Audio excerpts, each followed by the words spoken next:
We had some technical difficulty, but we are back. You want this spot? Yeah, for a minute. I'm going to switch the brackets over. Oh, boy. You slide out here, Rob. You got it, man. You got it. We had to reboot the whole machine. You had to do what now? Reboot the whole machine. Wow. Hard reboots. I like it. That's the kind of stuff we do around here. We do hard reboots to get things right. Welcome back to Appleton. We are whittling it down really close to the end. We have 4 total teams that are going to make the broadcast, which means, there's 4 brackets.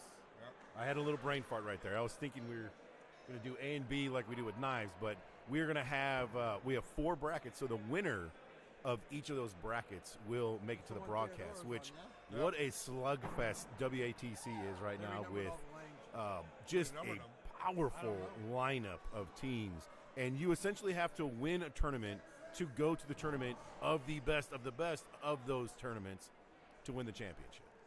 So Dolan says our camera. Yeah, Dolan, yes, we're aware of that. We've had to readjust it a few times. Thanks for the heads up. And right now, this is bracket number 2. One. Bracket number 1 right in front of us in the room that we're in. And we have, where'd our bracket go? I hit matchup at the bottom. Matchup. Nope. Matchup. Oh, I see it now. There we go. So whittling it down, we still have Brown Johnson, who just... It's a target. Going on the target. Brown Johnson and a can o' whoop axe are in the A bracket finals right now. And down in the B bracket, we have the Kingsman and Pillsbury Throw and the Kalamaya and Odin's Favorites. I don't know who a lot of these people are on these teams because I don't know the nicknames. Sloth Ghost is out. Is the first a... Oh, okay, nice. All right. I see that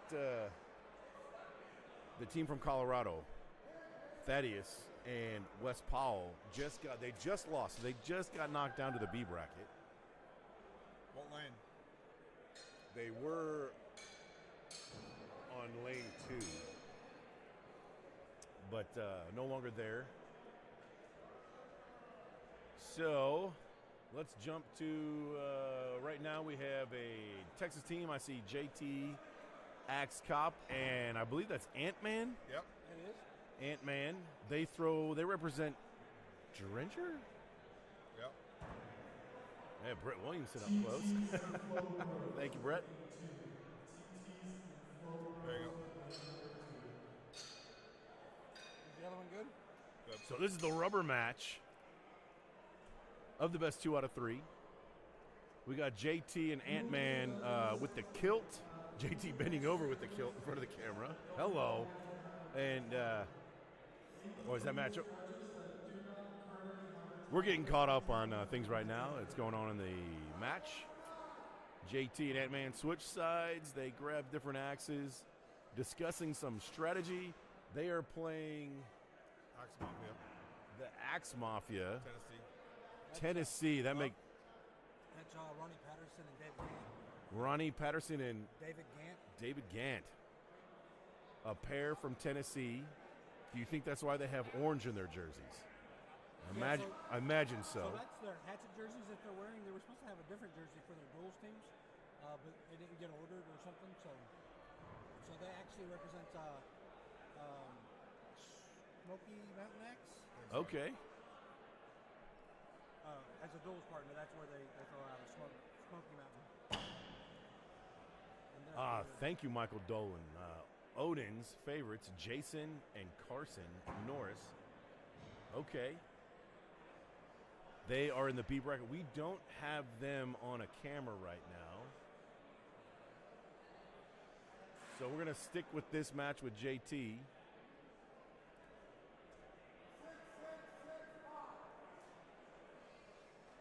Where's the other bracket?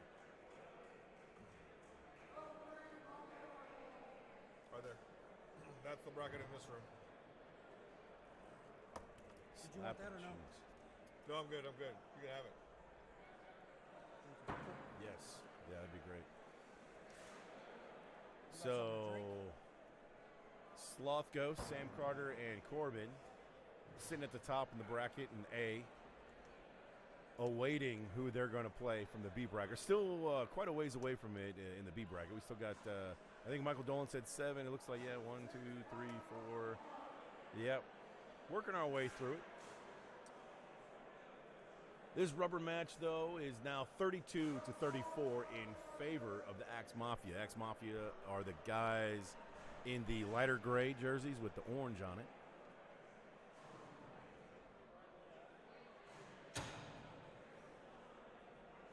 Nice tight grouping. Both of those throwers are throwing the King of Diamonds.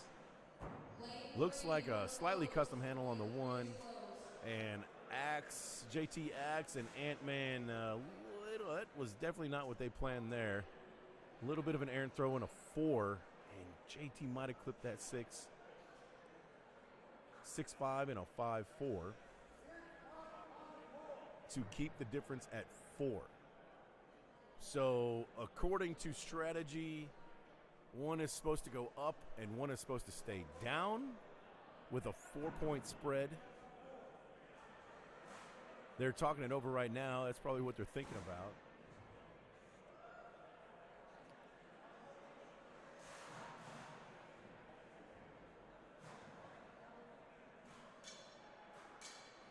Kind of depends on how confident you are with your kill shots. Right now, it looks like JT's going up, and one of the throwers they're staying up, down, up, down. Both teams, it looks like. And a 5, and it looks like he might have hit that kill shot. If he hit that kill shot with a 5, it extends the lead to hit kills. Judge going in to take a closer look. Doesn't take a long time to make this call. And it ends up being a 1-point difference in favor of the Axe Mafia. What a match. Good match. Down to 1 point at the end.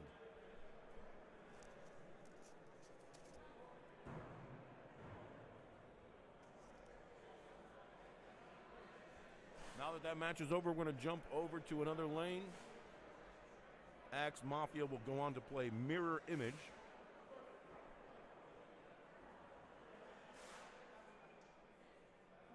We have Flow Bros on the right of the screen right now. And Team TTs on the left.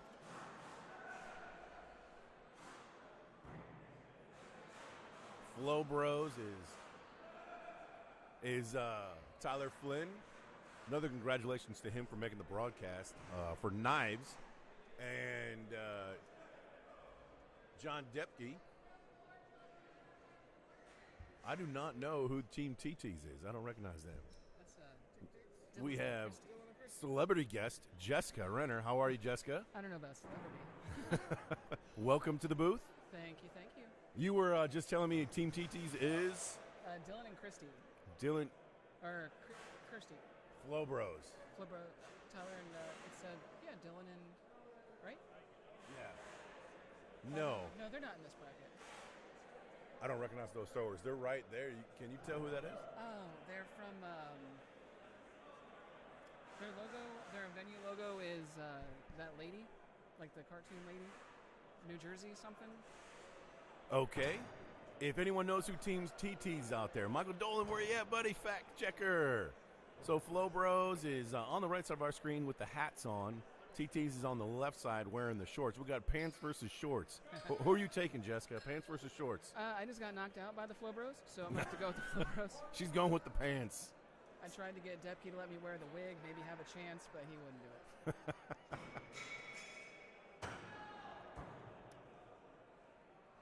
Well, that's unfortunate. Yeah.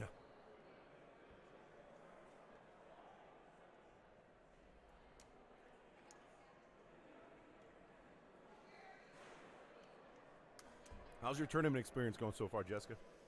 Can't complain, honestly. This is the whole setup is what I wanted after last year. Like everything that's going on here, I've said to a few people, this feels like the adult version of Worlds. The grown-up. So what Jessica's referring to right now is in the past we've had our Worlds have gotten so big so quickly that not a lot of venues can accommodate all of the throwers. There's roughly 500 unique throwers here in all the disciplines, and this year we are all under one roof in two separate giant halls. So Jersey Axe House. it's pretty nice to have everyone in the same place and not having to run back and forth to venues that are spread out over the Dallas and Fort Worth area, like 2020. Yeah, last year actually. 2021. Yeah, 2020 we were in Atlanta. That's right, Atlanta. So same thing at Atlanta though. We were spread out again. So it's very nice that we're all under the same roof. Oh, yeah, Michael Dolan coming through. Thank you, buddy. With the hotel right there, I mean, I lost my match, went upstairs, had a minute, changed, came back down. Yeah. It's nice having that ability and not have to drive 45 minutes to... Fox City's exhibition center is connected to the Hilton, which is our main hotel for a lot of the throwers that are staying here in Appleton, Wisconsin. Another main hotel is just directly across the street. Yesterday it was less than 20 degrees. It was like 18 degrees. You didn't even need a jacket. It's that short of a walk across the street. So a brilliant job by the WATL team for having it here in this venue. 20 degrees might not be a jacket weather for you, but I think for a lot of people it is. You know, it's because I move so swift. I just get Oh. across the street really quick, and I'm Gotcha. not in the cold that long. Gotcha. And I might have a little extra insulation than most people. You're built for this climate. Yes. 4-6. Global? So back to the action. We got a 1-point spread going into the third throw. That looked like a pretty bad chunk that came out of Tyler's handle in that last drop they had.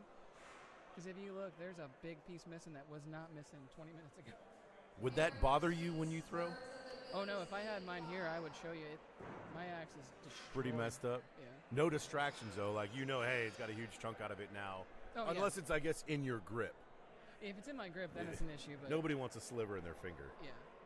Even with the head, periodically I'll take just like a really high grit belt and smooth out the imperfections from clangs, but I don't get rid of them because I think it's a neat little. You know, my axe has been someplace and done some stuff.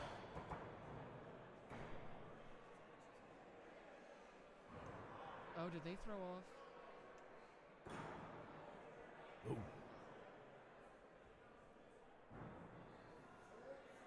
Looks like just slightly high, not quite in the bowl.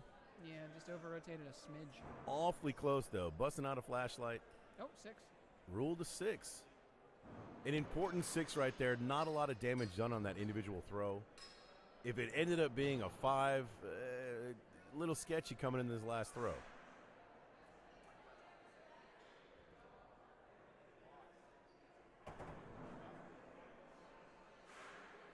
So definitely going to see 2 kills on TDs there. We got a comment that the best thing about Wisconsin is to throw back some good spotted cows. I learned what a spotted cow was. What is a spotted It is cow? a beer, a New Glarus beer, which I was educated is only sold in Wisconsin. They will not sell it outside state lines. I can appreciate that. Which I respect that. That's kind of nice. And I had a spotted cow, which is I don't know technically what beer it is. It's a lighter colored beer, maybe like a Pilsner or something. Sure. It was delicious. I loved it. It was great. I'm a Bud Light drinker, so That's normally my flavor when I go beer. yeah. Nice close up there. 59, 56. I mean, So Flowbros take that 59 to 56. 59 is a pretty impressive score for a duels team. I mean, yeah. That's not a lot of errors in the throw. Yeah, 55 seems like the okay, you're really good average, but 59, Yeah, if you can hit 59s, You're hitting your shots. You're probably going to have a good chance of making TV. A good chance. For sure. Don't want to accidentally jinx anybody. So Flo Bros is going to stay in the lane, and moving on, they're going to play Team Magnets. How do they work? Team Magnets. How do they work? Well, fun fact, I can tell you how they work. So Team Magnets is, without looking at the comments, which are great because everyone's dropping the names. They have not entered the lane yet, so I can't physically see them and test my memory skills. But let's see if anyone, Team Magnets, how do they work? No comments on them yet. It almost looks like Ben Gaddy in the one profile picture. Obviously not, the older gentleman. Sure. Who else is throwing right now? We got another match on lane 1. Mirror Image and Axe Mafia. JT Malshevich, Tim Valerie, and...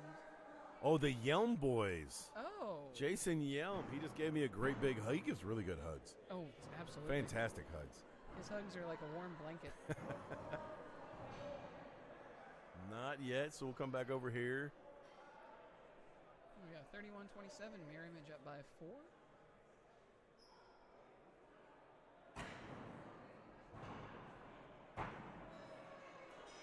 Oh, nice. Couple of good throws by both teams. We get it, guys. You're good. Yeah. Oh, my goodness. We're all impressed. Quite possibly 2 double sixes, maybe. Yep. Wow. 6-6-6-6. Impressive. You love to see it.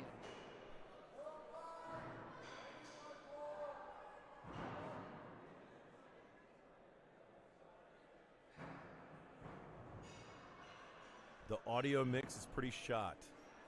Do you mean, is there lag? Lag from the video to audio?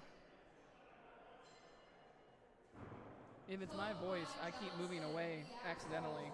So that Yeah, could be pull it. that thing right up in there. Yeah. Oh, Brett Williamson. Okay. Thank you, Michael. Oh, yeah, we would have known that. We would have known that once they stepped into the lane. Absolutely. And it's not our fault that there are 3 monitors in front of us. As I've mentioned before, Anthony has done an incredible job of setting up our commentating booth. Well, I guess we kind of need like stadium seating because we cannot see over the 3 big computer monitors in front of us. So we are just strictly calling this, looking at the screens that are hit or miss working, but the team tech came over here and they got this working, so we're back up and running. Interesting. Well, that's good feedback from Michael and Sam, so maybe it's... Yeah. All right. Looks like we're going to an all-up situation? No. Well, I guess if we're up by 10, maybe. Up by 10, I mean... Or maybe it just hasn't updated yet. Because if you're at 57 and on throw 5... Oh, the scores. You're probably we're done. good. Yeah, the scores are just lagging a little bit. Yeah. Let's jump over real quick to the other lane. And they just started. 6-6, 5-5.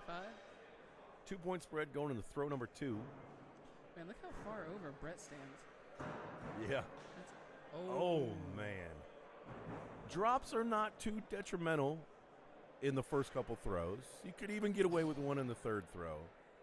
You can make up some ground. It's not that big of a deal.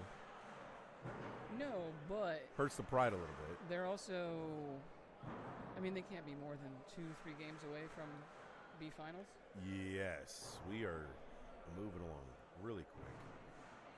So we're here. I guess this would be the quarterfinals? Yeah, so the way it works, Slapping Cheeks will at least get third place. Yeah. Mirror Image will at least get 4th. And then, Flo Bros, Mirror Image, Axe Mafia, and Magnets were all playing for 5th, 6th, tied for 5th. In this bracket, because we have 4 brackets, that you just multiply your position by 4. Okay, yeah. All right. That's some deep bracket knowledge right there. I like that. That's the only thing I know about the Council of Ryans. That's what I do. I just make spreadsheets. Okay. Anthony does all the real work.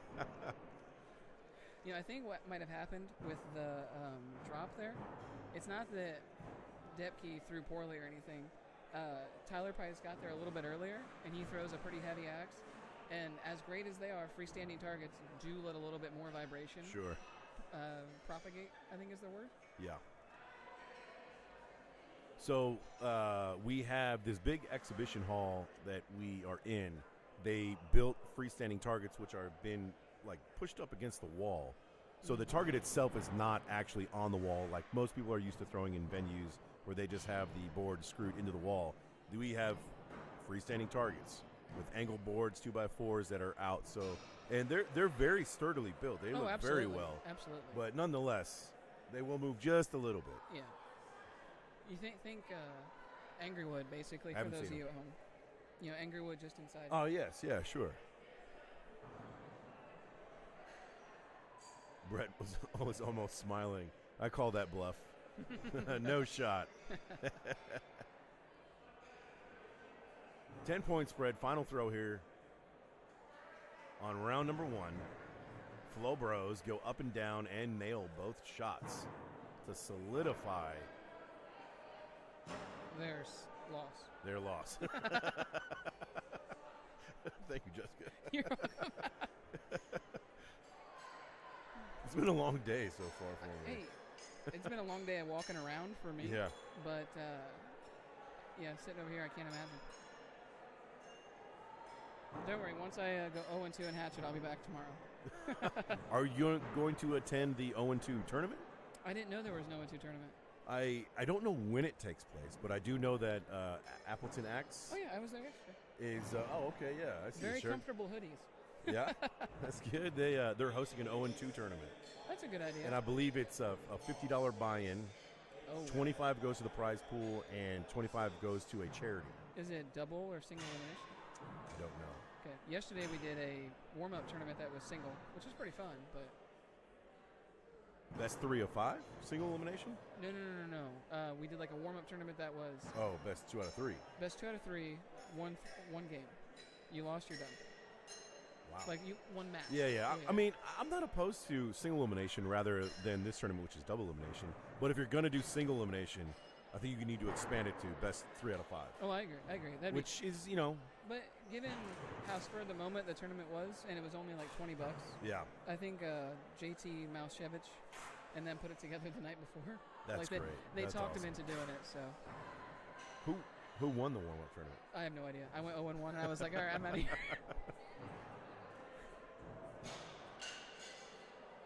I came back to drown my sorrows in a large stuffed crust pepperoni pizza. Sounds delicious. Where'd you get it from? Pizza Hut. Nice. All right, what do we got here? 6-6-6-5. 1 point difference. Flo Bros down by 1. Flo Bros, from my understanding, are not normally on the ropes very often. They're not. Tyler played with a few people last year, and then him and John, I don't know when they first got together, but they've been, they haven't won everything, but they've been winning a fair bit, a lot of top finishes. I know Tyler's throwing really well right now. He made knives earlier today, I think.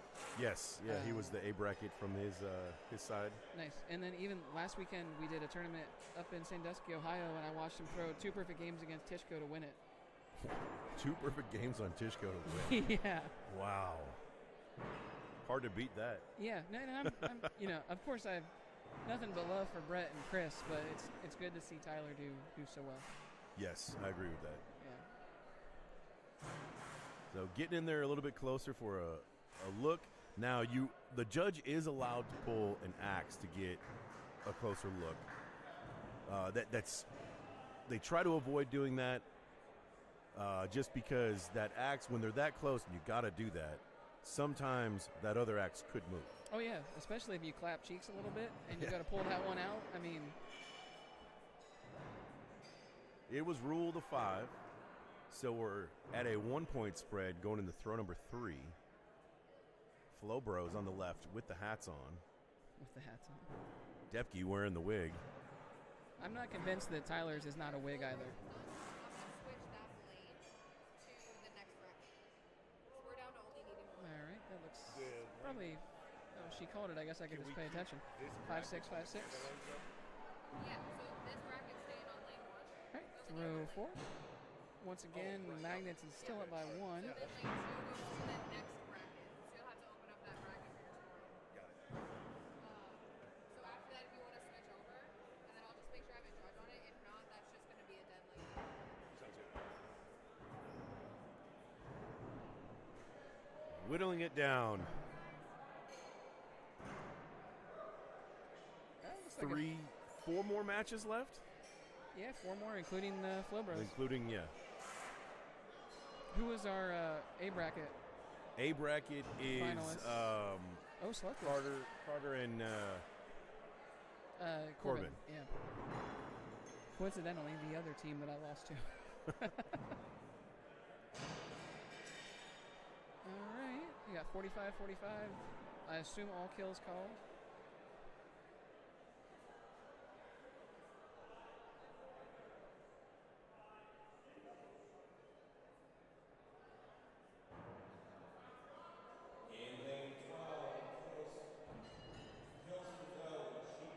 What do you think, a hit and a miss? I'm not convinced that one's in. That King of Diamonds has a pretty flat edge, and it looks like, I mean, it's pretty close. It is a hit. Good miss. call. Thank you. Hit, maybe? Hit, miss? Selfishly, I kind of want to hit, miss, so it's overtime, but hey. Who sucks less? I'd like to see in a who sucks less, they both have to go for the same kill. I agree. Me and David, we've ended a lot of our warm-up sessions, like before throwing with a double-sided kill, because it's, it's cool. If it was to change that, you could no longer call it who sucks less. That's true. Whom? I mean, I guess unless all 4 miss Whomst. on the same. Whomst sucks less. Although I guess that doesn't solve the issue. I don't know what happened there. The scores haven't been updated. Hit, miss, hit, miss. Oh, okay. So we're 50, going to who 50, sucks 50. less. And no one is chanting who sucks less right now. One of the things we're losing in this sport. Yeah. It's got to be one of the most unique, maybe not the most unique, but definitely one of the best chants. Oh, it's in easy. sports. Oh yeah, absolutely. I don't know where it came from. I don't think anyone does, but it's still around and I love it. Yeah. I've heard some of the chants in the Premier Soccer in England. Oh. And they're pretty creative and also pretty brutal. I would say they're mean people. I'm guessing. I don't know who that is, but someone. Oh, it's Chris Donofrio. Yes, thank you, Eric. Whomst sucks less. Whomst sucketh thy least. Yep, Flow Bros took that one, I believe. Oh, that was game 2. So we've had another rubber match coming up.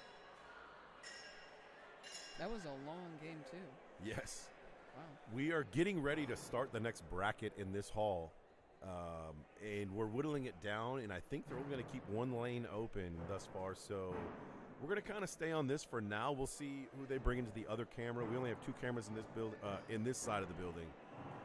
And we'll stay on the drama side where we're whittling it down to see who's going to make the broadcast before we jump over. Absolutely, Nailbiter. Absolutely. Okay, guys. Excessive tapping of the axes. They bring it down, they bring it up. Oh, And I think they're finally ready. I love our community. A bunch of weirdos. Do you think any of these 4 throwers, all 4 of these guys are really, really good throwers? Do you think any of them are feeling pressure right now? Pressure? I think you always feel pressure. I Sure. think it's the conscious way that you allow it to affect you that matters more. And I don't think so. Want to fix scores for the new bracket? Or we're still in the old bracket? This is still the old bracket right now. That might be a 5-6. Definitely a 6 on the right.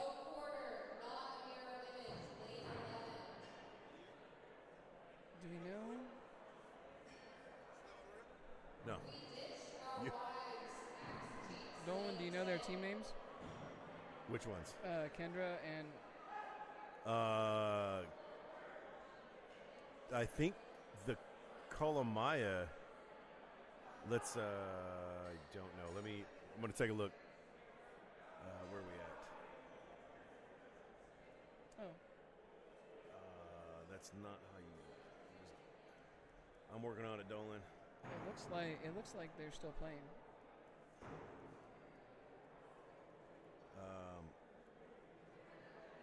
We are in a rubber match, according to our scorecard that we can see. And have not started the rubber match yet. Oh no, where'd it go? Oh God. Just go back.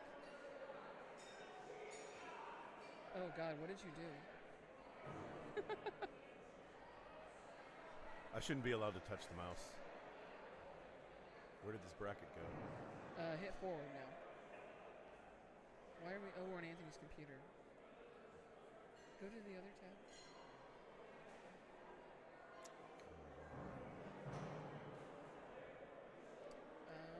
Are you trying to open up the games from the other room? I'm trying to get back to the Kalamayas. Gotcha. But they're in the other bracket. Oh, good to know, Eric. Thank you.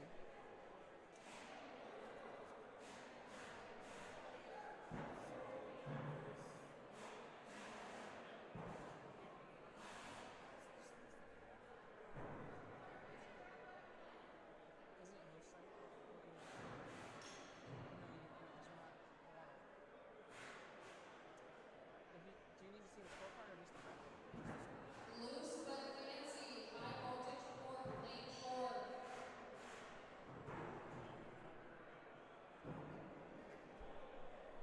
Megan Voyager. Don't worry, we're getting Anthony to fix it. Anthony's coming back over to save the day. Oh God, my mic.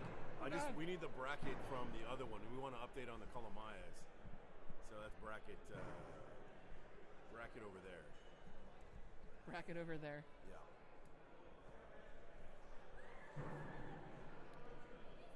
Yeah, that was it. Wasn't that just it?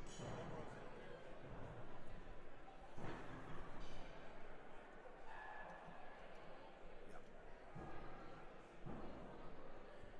Go to the actual score. They're on this line right here. Oh, put them on.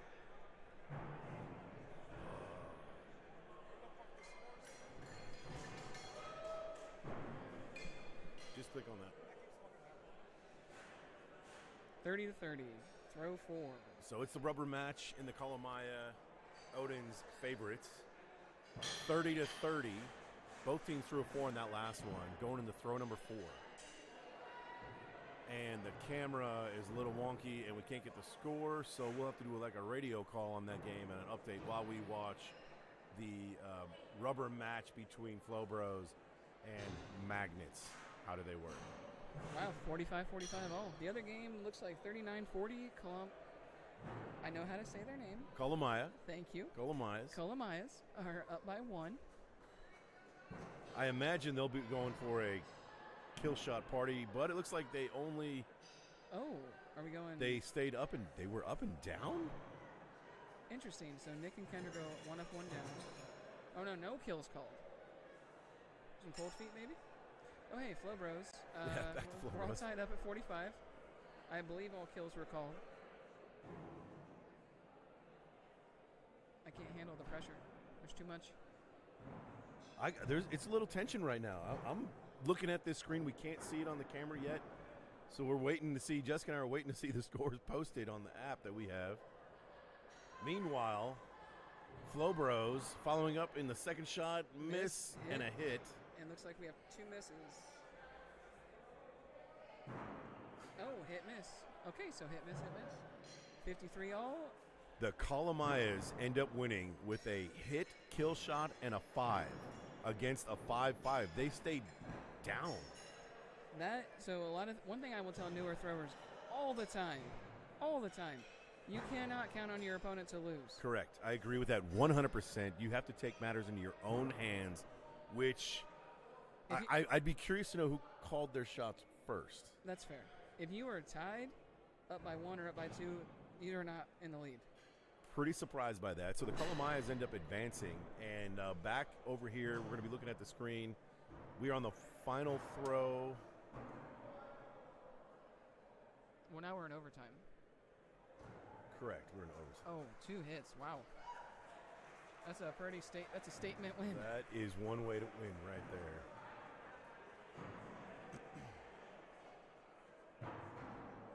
So now Flow Bros are going to be playing Mirror Image. What a coincidence. coincidence. Lane 1. And lane 1's going to be right here. So, moving through this bracket, Flow Bros is the second to last B bracket matchup. The winner of Flow Bros and Mirror Image will go on to play Slapping Cheeks. Slapping the cheek. And then the winner of that will go on to play Mr. Sam Carter and Corbin Decker. And that'll be today. That won't be on ESPN, right?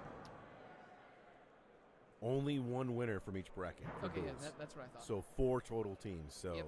the champion of each of the 4 brackets will be on. So you can't get comfortable in the B bracket. No, not at all. You think you win the B bracket, what Knives was earlier, the B bracket winner made the broadcast. Yeah, not here. Which is not the case. That is good to know, Robert. What's that? Mirror Image knocked Flow Bros to B bracket. That's what I'm talking about. This is a good rematch, though. I'm sure there's a lot of hate. You know, Flow Bros, 2 of the meanest guys you'll meet.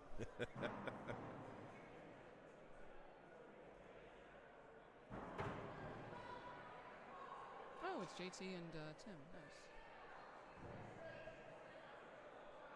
You think it's Mirror Image because they look so much alike? Gotta be. Absolutely.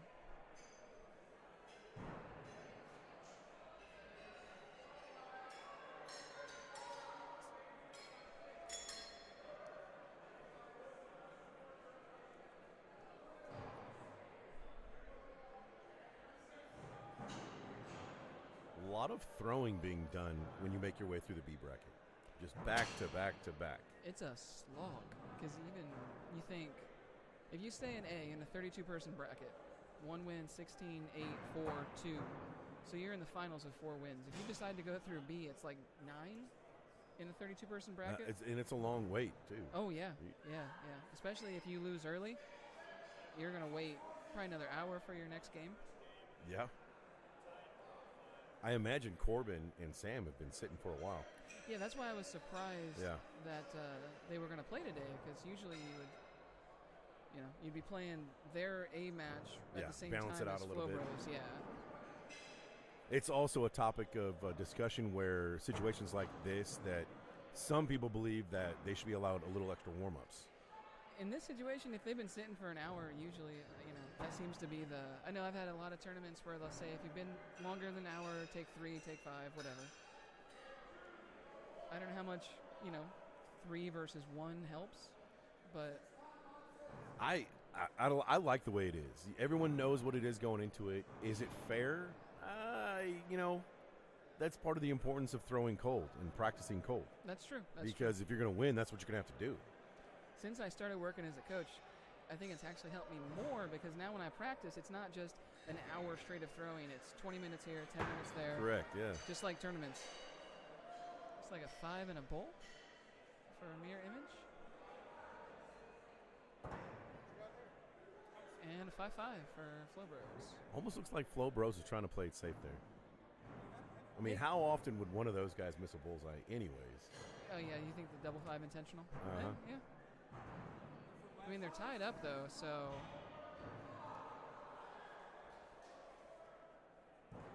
Oh, nice. I didn't know that was an official rule. I did not know that either. I know there's some changes coming to it in the 2023 rules, I believe. I think that's going to be like a standard 3 warm-ups across the board or something. 5 bull.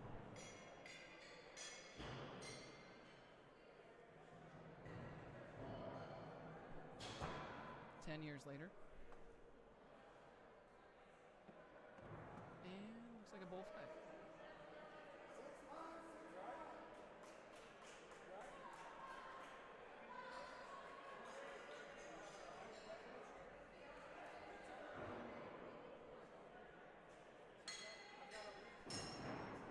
So Dolan says Brown Johnson and Canna Wopak should be playing their A final while the Kingsmen and Colomais play their B semifinal, that's exactly what I was going to get at before. Yeah.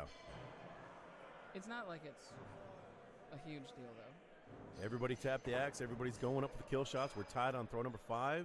Looks like 2 hits. Oh, yeah. Clean.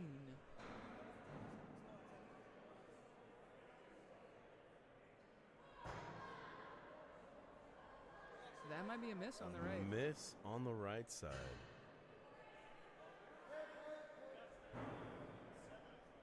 hit and a miss.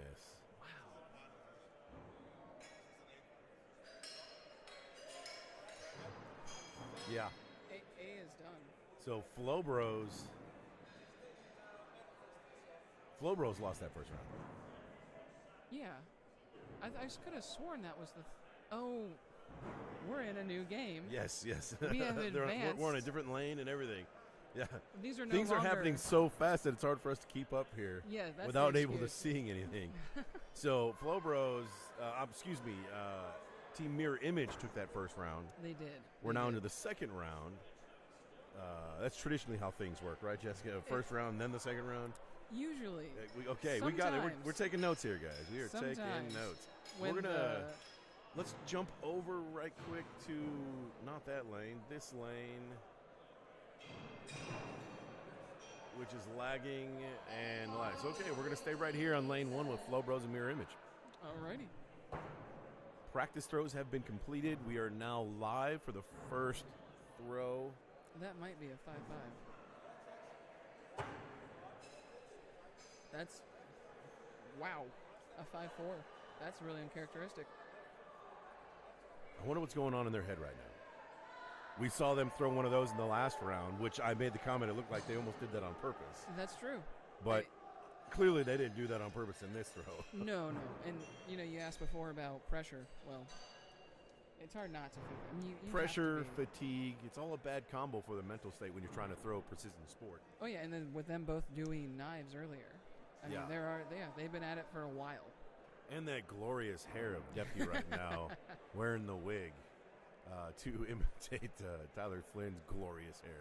Michael, okay, Michael says this is a reason why ESPN pays their announcers. I take offense to that, sir. I'm getting paid in exposure, so. Oh, we got a second?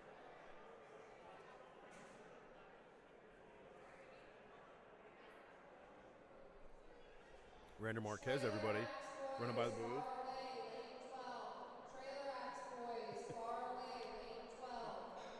I'm good.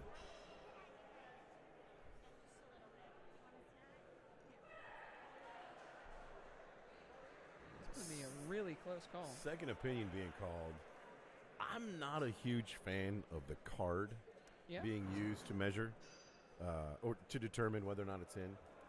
I think if you cannot see it, That's fair. because I only say that because that card, as thin as it is, it has a little bit of thickness to it. It does. And the corner of that card will hit that axe, and you won't necessarily get it flat on the wood like you think you are on such a close call. A card's probably, what, a millimeter, 2 millimeters thick? Not quite that thick.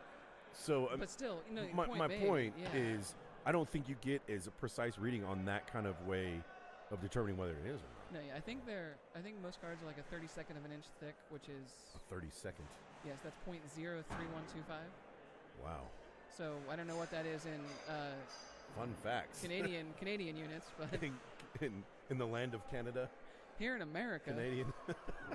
we use a 1/32nd of an inch. But no, that's a little big.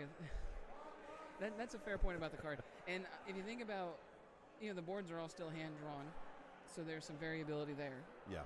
So that does, stack up a little bit with the card thickness. And that's Sure. That's a fair stance to take. It's the same thing. I love that the progression of rule changes and techniques to do things and rules and judges. One of the other things I have a big issue with is when judges do not get a step stool to see a high shot. Oh yeah.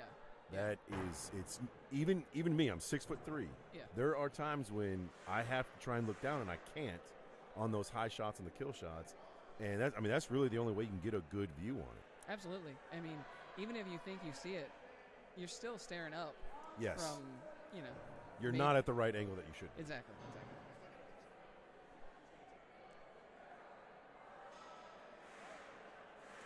Man, that 5-4, that's just really sticking with him. 29-35 going into throw number 4. We might. What are we doing here? What are we doing here? Regular throws, I guess? I kind of think here that you got to kind of have to step it up and play a little mind game. 6-point spread. You take something into your own hands and throw a kill shot here. I was going to say, Tyler is like king of throw 8 kill shot and hatchet. Yeah. You know, he loves to throw people off. And they do. Yes. Very nice. What a throw. Good decision. Hey, we're brilliant, right? Yeah. Well, and that's Depke nailing the kill, too. Which, you know, we saw Tyler miss before, so maybe Depke's just really feeling his kills today. So they're going to gain a little bit on them there. I'm not sure what that was ruled, a 5 and a 6 maybe? Looks like it, yep. A 5 and a 6.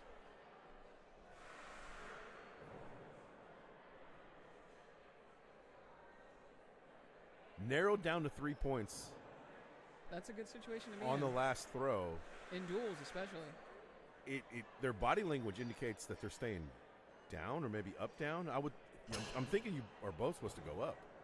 Ooh, and see that right there. What a risky throw.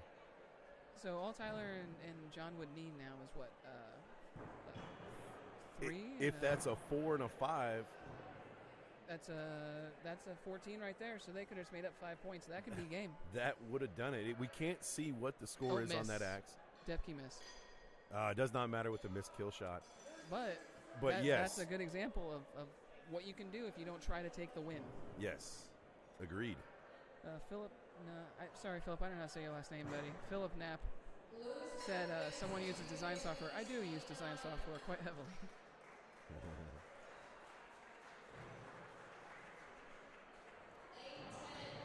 All right, well, Mirror Image moves on. Mirror Image eliminates the Flow Bros. Now Mirror Image will face off with Slappin' Cheeks, which is I'm kind of pulling for Slappin' Cheeks. Oh yeah, why is that? Because Wes Powell. That's fair. You know, I can't fault anybody for rooting against their buddies. I mean, I would love to see him make the broadcast simply because of everything he's been going through the past 2 weeks with chemotherapy. Absolutely. Cancer. Fuck cancer, by the way. Fuck cancer. I think we can all agree with that. Yeah, I mean, I think that's something we could get away with saying. Yeah. Absolutely. Absolutely. But another rematch, Mirror Image and Slapping Cheeks. Indeed. So, yeah, I'm kind of pulling for Wes. And I'm a big fan of Thaddeus. Him and I, when we were doing Quaddle, we played a lot. That takes me back. Yeah, right. And it was a good time. They're good people from Colorado. Not to take away from Mirror Image. Yeah, JT and Tim are great guys. I love JT a lot. I don't know Tim that well. You know, I've known him for a while. At this point, you know everybody, right? But, you know, friends with JT, but I wouldn't say my biases are so strong as to counter yours. So I guess in that case, I hope they all throw well. Yeah, we hope it's a tie forever. I love all of my children evenly. So we are in the B bracket finals, and the winner of this will go on to play Sam Carter and Corbin Decker, who have been waiting on the sidelines for quite some time at this point and would normally be at a serious disadvantage.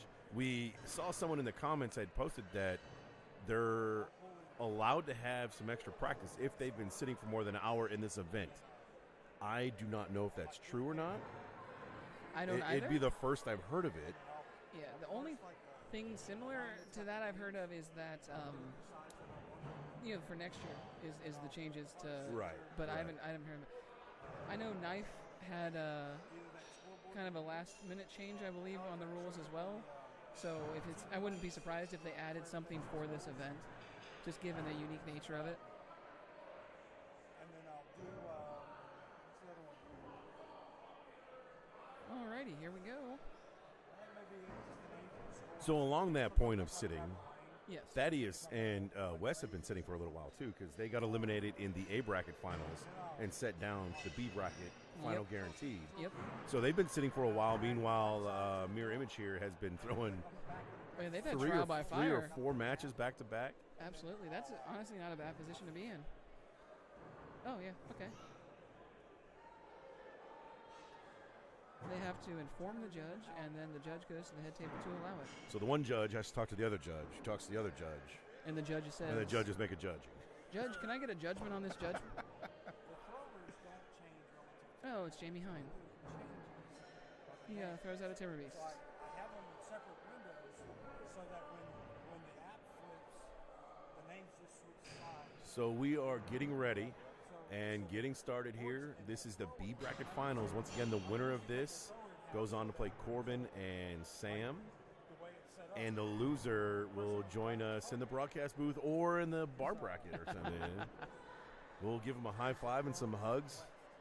Tell them good run, because it was. Absolutely. At this point, you're taking 6th overall. Yeah. Or no, sorry, there's at least top 10 probably. Tied for 5th. Well, there's 4 brackets. So if this is tied for 3rd, that means they'd be tied for 12th. Yeah. Yes? Yes, I think you're right. Yes. Yeah, you're Hey, right. I'm on the counts of Ryan's, please. I don't do anything, but I'm on. No. No.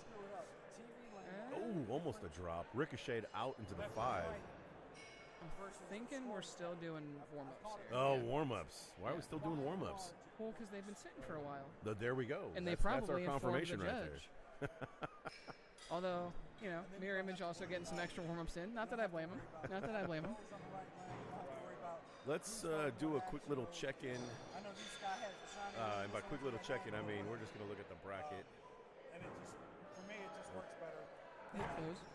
The first round. Oh, I see what you're doing. I had 2 buttons on my Stream Deck. That might be it. Brown Johnson and Canada Whoopax is probably it. Thrower was on one side versus the other. And I just hit the Yes. Michael Dolan, also on the Council of Ryans. Also not named Ryan. Not a requirement. I think we have 2 Ryans. 4-5, 6-4 to start off with. All right, a 1-point difference. I have some other different layout, but it's on my other computer, and I forgot to export it. No, they're playing right now. They're playing Brown Johnson and Canada Whoopax is playing in the A bracket finals, and we have down at the bottom in the B bracket we have the Kingsmen waiting in the B bracket finals. So the Kingsmen will play the loser of Brown Johnson and Canada Whoopax. Whom I don't know who that is. What's that?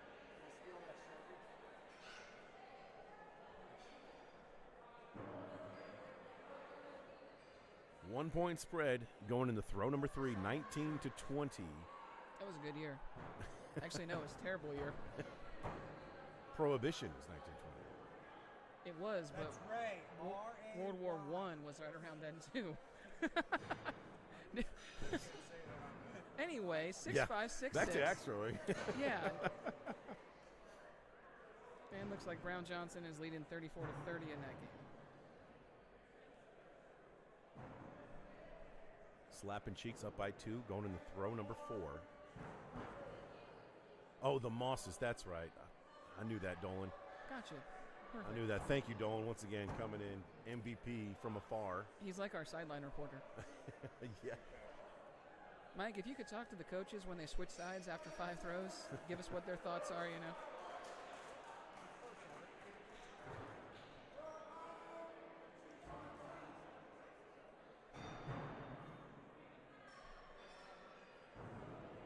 Team Brown Johnson extends the lead by 1 point on that last throw with a 6-5 versus a 4-5.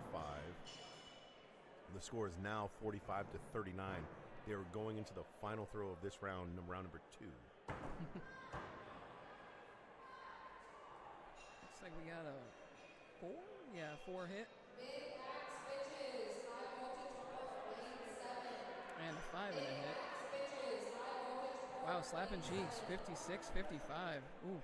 Another couple of stout scores being put up. Absolutely. I mean, at this point, if you're not throwing 55 or more, it's kind of a shock. Yeah, there's a reason why you made it this far, for sure. Yes.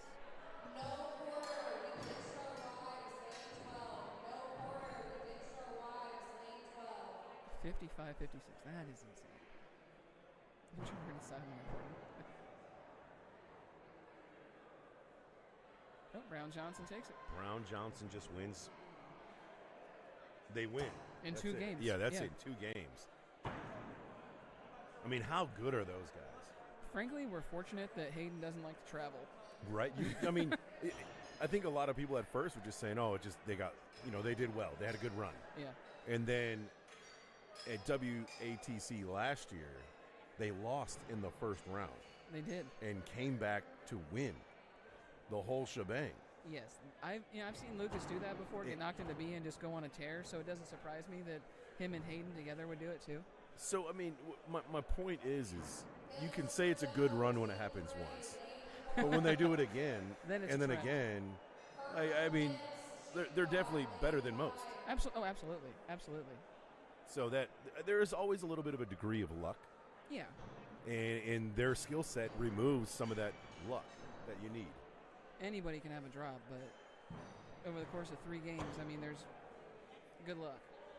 I recruited Lucas to be my teammate at Far Throw in Fargo. Okay. And it's the second time him and I have been teammates.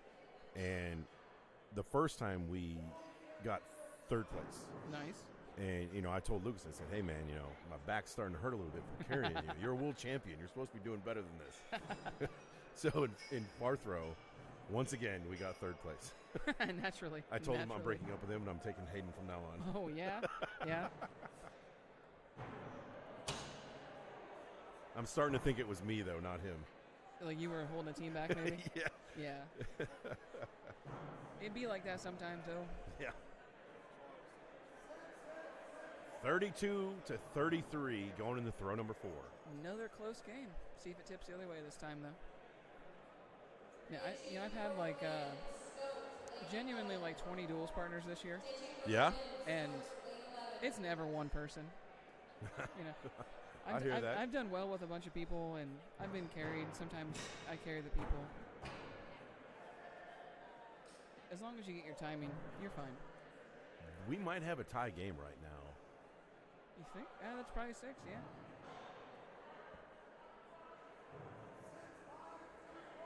Two-point game. 2-point game. I stand corrected.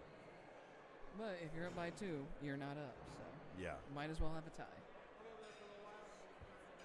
So I imagine we're all going to go up here. You would think. I'd be surprised. Because it's not even it's Worlds, maybe we shouldn't thing. It's Worlds, we have to. So in the other bracket right now, we have Can a Whoop Axe, which I finally have remembered that is the Drew and Mike Moss, the Moss brothers, which I believe they're from Arkansas? They're brothers? I mean, father-son, right? I was going to say. My bad. Yeah, Arkansas, yeah. Yeah, the chicken wing thief. Oh, my goodness. You probably don't know that story. I do not know. Oh, my goodness. Michael Dolan's bringing up some funny stories. It's probably too long to tell here, and it's probably That's not all that right. entertaining. I just chuckled and laughed because I wanted it to seem like I knew, like I was part of the inside I'll give you joke. the short version is after Pump Jacks and Tyler. I do not remember the name of that tournament, but we all went out to dinner, and we had a big, long table of everybody. And a couple of people over from me, I don't remember her name. The name slips who it was, but she had a plate of chicken wings. Oh, God. And she said, does anyone want a chicken wing? And I heard that from 2 people away. So with my long arms, I reached over, grabbed one, and I took a bite, and she looks at me like I did not offer that to you. So I take a bite, and then I put it back down on her plate like, whoops, I'm so sorry. Like, You put that in the world, you have to be prepared for the consequences. And since then, I'm pretty sure Dolan might have labeled me the chicken thief. That's fair. Chicken wing thief. That's fair. So, yeah, I guess I earned the chicken wing thief. You do a lot of good commentating, they don't say anything. You steal one chicken wing. Steal one chicken wing. But we got Can a Whoop Axe and the Kingsmen. Let's pull up that score because we don't have them on the camera. We're staying here. Hey, Lance, thanks for saying that, man. I'm glad to be with Rob. Lance was very nice. He said, just found the feed if you can't see his comment. So glad to hear Jess doing color. All right. I'm glad you found your way over here. Oh, man. I told Fran and Anthony when they asked me, like, you're not going to get me out of this chair. Yeah, that's what I'm talking about. So, Kingsman and Can a Whoop Axe are getting ready to start. Meanwhile, Team Slappin' Cheeks and Soft Ghost is getting ready. Slappin' Cheeks won another 1-point game. Slapping Cheeks by 1. By 1, twice. That is incredible. I believe it was 57-56 in the second game. So now they will. God, those are good scores. Those Hey, are Kara. great scores. Beauty and score on Beauty and the Beast. I don't know, Lance. Can you? Any idea what bracket that team is in? I can maybe give you an update.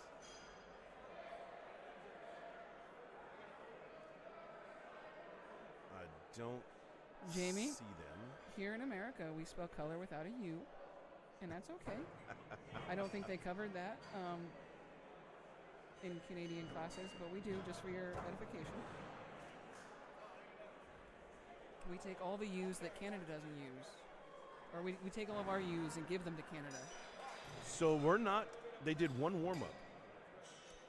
That's, And they're going to jump right in. They just tapped all the axes. We have Slapping Cheeks on the right side of the screen, and Sam Carter and Corbin on the left side. Corbin in the orange jersey. Sam, the 2019 world champion. yes, absolutely. In the hat backwards, standing next to Corbin in the orange. I do wonder where the sloth hat went. Was he wearing it earlier? No, I can never remember his name. The younger fella who throws with 40 wax. I know him. He has long blonde hair. Whatever. He was throwing it, wearing it before, but I don't know if it's the same one. So bracket 4, it looks like Loose and Fancy versus Beauty and the Beast. Oh, that is Dan Brindleson and Erica. We don't show them playing each other right now.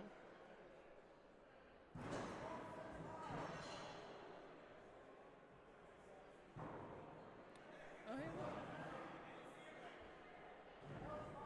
If there's any matches that anybody wants to see that are on those lanes, I can take that camera to it. Oh, we were just notified by Brett Williamson that we have a mobile camera that will be able to roam around to see some matches that are not on our hard cameras. So let us know what match you want to have. I don't remember who was talking earlier, but let us know what matches you want to see, and we will try and get a cameraman over there. Are you, Rob, are you telling me that we have a sideline reporter? We have a sideline reporter. This is the best day of my life. We need a sideline reporter. I think it's Brett. Brett, do you want to be our sideline reporter?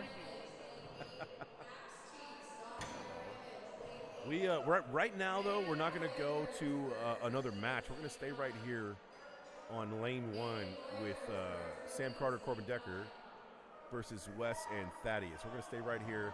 I'll give you guys updates on the Kingsman and Can O Whoop Axe, the Moss family. Oh, man. Can O Whoop Axe, 1 point up. Throw 5. Round number 1, 1 point spread in that match. Anything that TV's showing is what that camera's showing. Oh, that's the mobile camera? Yeah. Awesome. And it's that roaming cam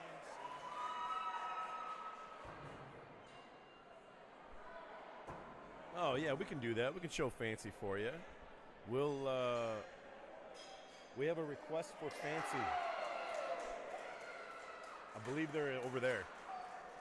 Oh, we can go that remote. A 1 point game? Sloth Ghost takes it by 1. Oh, no. Oh, no. They just updated the score. 58-51. Nice.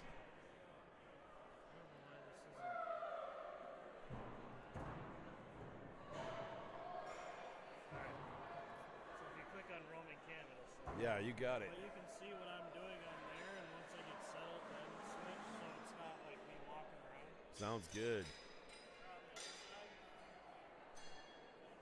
They are on lane 6. So Fancy is getting ready to loose, but Fancy's getting ready to throw on lane 6. We're going to send the roaming camera out there. You guys want to see what the roaming camera is looking at right now? I wouldn't do that. You can actually cause motion sickness to flare up. We are not going to do that right now. Thank you, Jessica, because I would have done that. I would have done that. We have no Dramamine for you guys. So we are going to not do the roaming camera right now to see what they're doing. We can see what it's looking at. That's kind of cool. Yeah. And I can definitely see how someone can get motion sickness. Let's get back. That glorious 120 frames per second, I assume. I don't know. Too many frames for my mind to handle.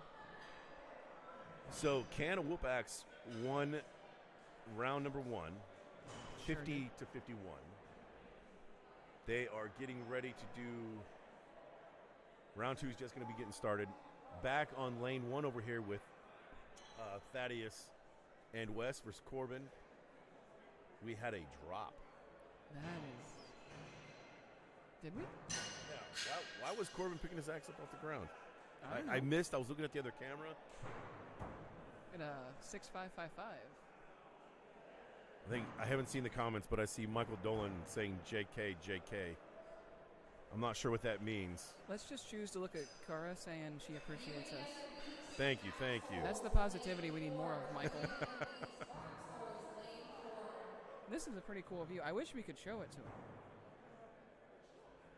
Yeah. David Sycon is being shown. So the mobile camera is about to be set up. Was that another Flowbro? What? Kind of looked like it. Jess and I are fascinated by this mobile camera right now. Really good TV to commentate on things they can't see. Yeah. Yeah, that's great. We were trying to avoid giving anyone motion sickness by Brett carrying it around. I don't know if it's a real issue. So, but scoring I've heard update. YouTubers talk about it. Can Whoop Axe is down by 1 point going into throw number 4 right now on the Kingsmen. Ashley, do you know who Drunken Uncles are playing?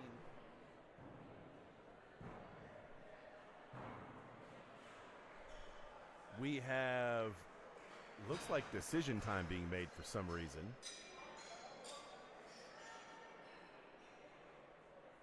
What are we talking about? They all just tapped their axes like they indicated like they were going up or something. But we're throw number 3. Maybe they're no.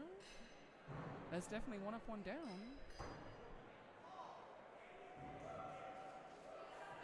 What are they doing? Oh, there was a drop. Oh.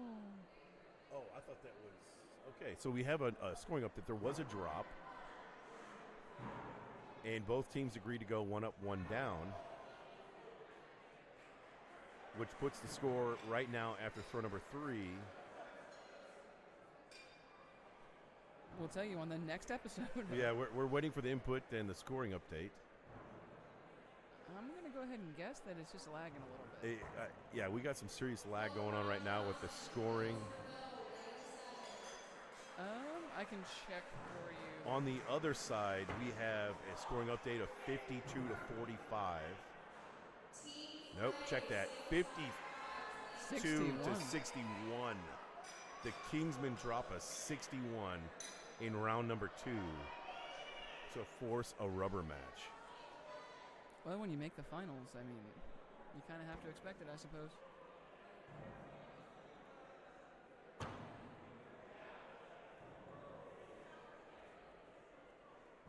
So the winner of that match, Can Whoop Axe, and the Kingsmen will just face off against a team named Brown Johnson.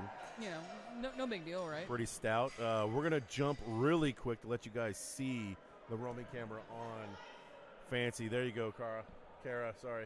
How dare you? That's, I have like this northern, I say Detroit instead of Detroit. Oh, no, I'm with you. So there's like weird things like, it happens. But that's what our roaming camera looks like. We're just going to show you that real quick. We'll jump back to it after we get done with lane 1 right now because we are whittling it down. We're almost at the end here in these brackets. We will definitely show Fancy some more for you. So Maxim Miller asks, I'm new to the sport. What's a rubber match? A rubber match just refers to the 3rd game in a best 2 of 3 series. So since you have to win 2 games to advance, the rubber means it's almost like you've bounced one way, you've bounced the other because both teams have a win. So now we're on to the deciding match. That's what the rubber match would be. Ooh, that might be a pair of 6s and 6s.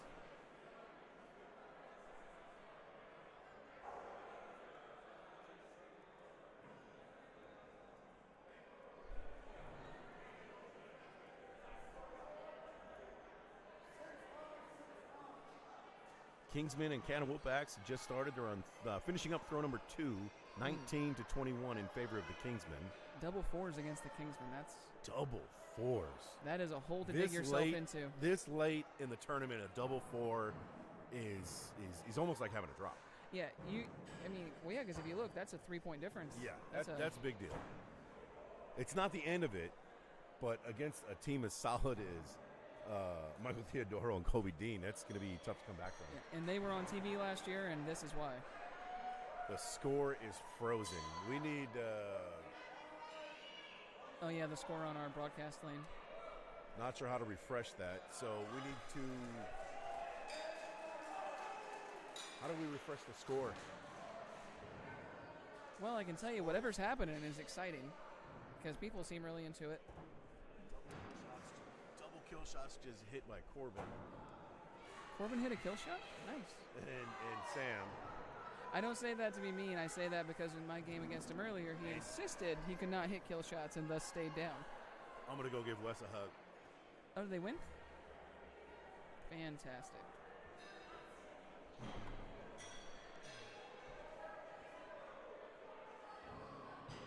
Now it's just the Jessica show.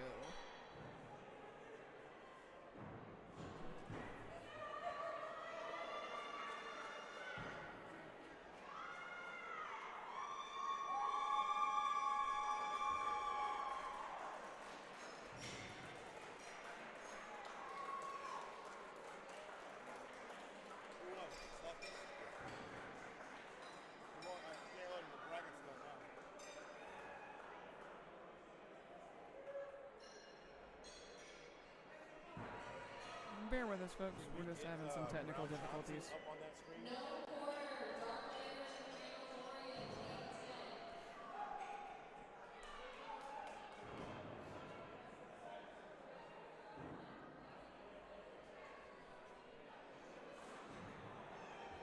Looks like we might have just had some missed kill shots in their game, Kara.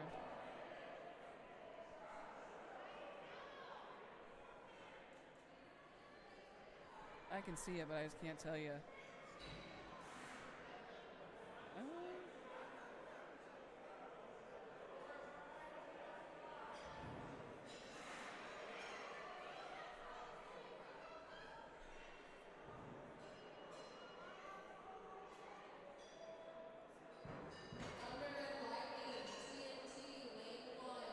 Whatever just happened, we finished round 1 and we're on to round 2 now, doing some warm-up throws.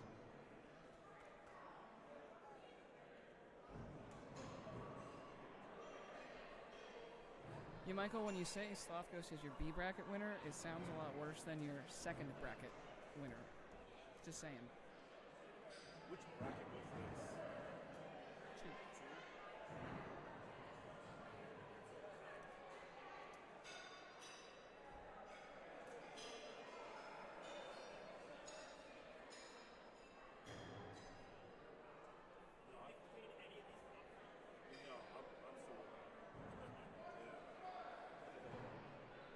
Looks like we just had a 5-5 and a bull 4 in Nikki's bracket, or in Fancy and Tony's game against the Knights.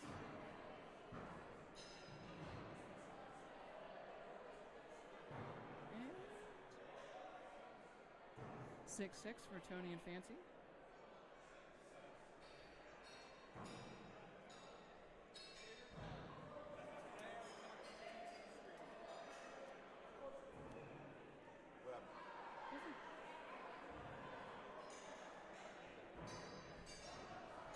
Sorry, Kara, I have no idea what the score is. I think we're on throw 4.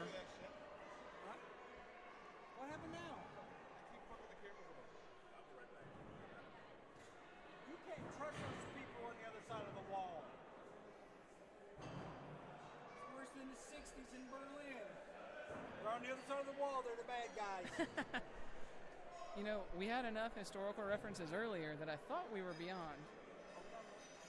Oh, we're on stream, man. You have to sit down now until Rob gets back. All right. I ain't scared. They fucked up both the cameras. That's What the is- Lucas lane. You want to hold? Come on, Anthony. You know who he gets? He go over there and just be like, stop. Called it. Camera. Fair enough, fair enough. All right, Jessica is still here, and we got Mr. Raymond Dales joining us. Once he gets his microphone all set up. I can almost do it. Like I said, I sat down here. I am not leaving. I thought you came in, so they can't hear me, but you can hear me. I thought you came in earlier, and then you were gone. I'm like, I came in. never even sat down. I came in earlier during knife, and they didn't need anybody at the time. So Sorry, Kara, I'm trying. Looks like they're discussing a score right now. Something up on a different lane? Switch? You have to go to a different lane. Yeah. Go to the roaming cam. Roman cam? Yep. Cool. Okay, so we don't have the score for you, Kara, but we do have the game at least. A glorious shot of some wonderfully coiffed hair. Bracket 4. And we're going to try to get the score here in a moment. What's the team? I don't know what our team name is. Do we know these teams? One of them, Lisbon Fancy. TNT. Fancy. Fairly I know names. Okay, so Lucifer Fancy is up by 2, 32 to 30. This is game 2. And throw number 4. Yes, throw number 4. Yay It looks like me. we have two kill shots called. Very cool. Learn something new every day. Yep, just stay right up next to that mic. Unlike what I was doing before, where I was way back here. Yeah, if you can hear it good in the headphones, then they can hear it good at the house. Oh yeah, yep, we're good. All right. Look at Tony getting a little dance on us there. So we had a hit 6 for Loose But Fancy, and a miss 6 for Dream Team, which is Nikki and Dustin Knight. Last throw, 10-point game. Thank you, Michael Dolan. I literally just said that. I got the sass, don't worry. Alright. If I had to guess, I'm thinking that's a couple 5s and maybe a 5 miss. He looks like he's a little too high. Yep, Loose But Fancy, 55-41. So they must have taken game 1 if they're hugging it out already. I would assume so. Yeah, well, yeah, Yep, 'cause so when it flashes winner like that. They did, it came down to kills as well on that one, I believe.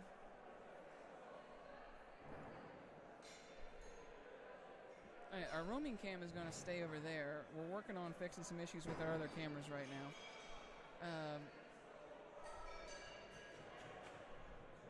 There we go, yeah. Pull that guy up. Looks like Team TNT and Team Thunder and Lightning. So Jeff Flogger and O'Donnell. I don't know who O'Donnell is off the top of my head. I do not. But that is definitely the Schultz brothers. I actually stopped at their venue on the way up here. Where's that? Fondiac, that's about 40 minutes south of I've here. heard of it. That's where Dr. Dan's throwing now, isn't it? Yeah, he's their GM, I think. Had no idea. Yep. He's doing his little side business, something medical online. Oh, hey, look at that. So yeah, we got Al Braun on the judging role, who likes to flash the tablet. Al Brown's doing it good for us. That's nice. Put a lane 11.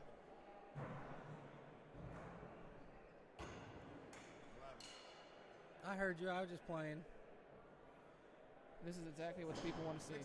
Well, I can turn it a little bit more. No, I pushed it enough by making him wait so I can fix that one. Oh, yeah, you're fine. Oh, is this the Lucas? That's the Lucas one. Gotcha. But it's in the other bracket. See, if you want to see the scores, you got to go to this one.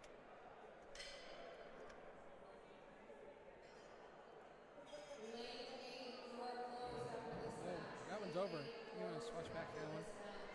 So which one? Yeah, we'll stay here. Oh, actually, Anthony, what one is Kingsman? Is it lane 210 or 211? 211. Yeah, this is, we're going to go to the Kingsman and to Brown Johnson. We're going to have to, Turn it some more. Yeah, it's definitely. I need to turn it. I can't fix that one. Not until they're done. this one, I think this should be fine. Yeah, it's watchable. Yeah, so we're going to have to radio style this one. Trailer Axe Boys, thank you. Yeah, I don't know who you are, Selphus, but I might know you, so. But yeah, once we get going, if we see Trailer Park Boys pop up, we'll definitely get them up on the stream. So what we're going to have happen in here, one of our cameras is messed up on lane 11, so we're going to just kind of radio style call you for Lucas and Hayden, as well as the Kingsmen, because that'll be the finals of their bracket. So the winner of that will go on to ESPN. Bracket 3. Looks like we're going to start off with. Didn't quite see Melody's hands. Bull 5 on the right and Bull 5 on the left. All right. This is Jess. This is my commentator voice. Dun dun dun. Tonight on the news. Film at 11. Film at 11. Let's see. Yep, Jessica Renner. Kingsman Brown Johnson is tied. Looks like we got our first throw. I think that's the Kingsman on the right. Just based on the fact that Lucas is a second thrower usually, I think.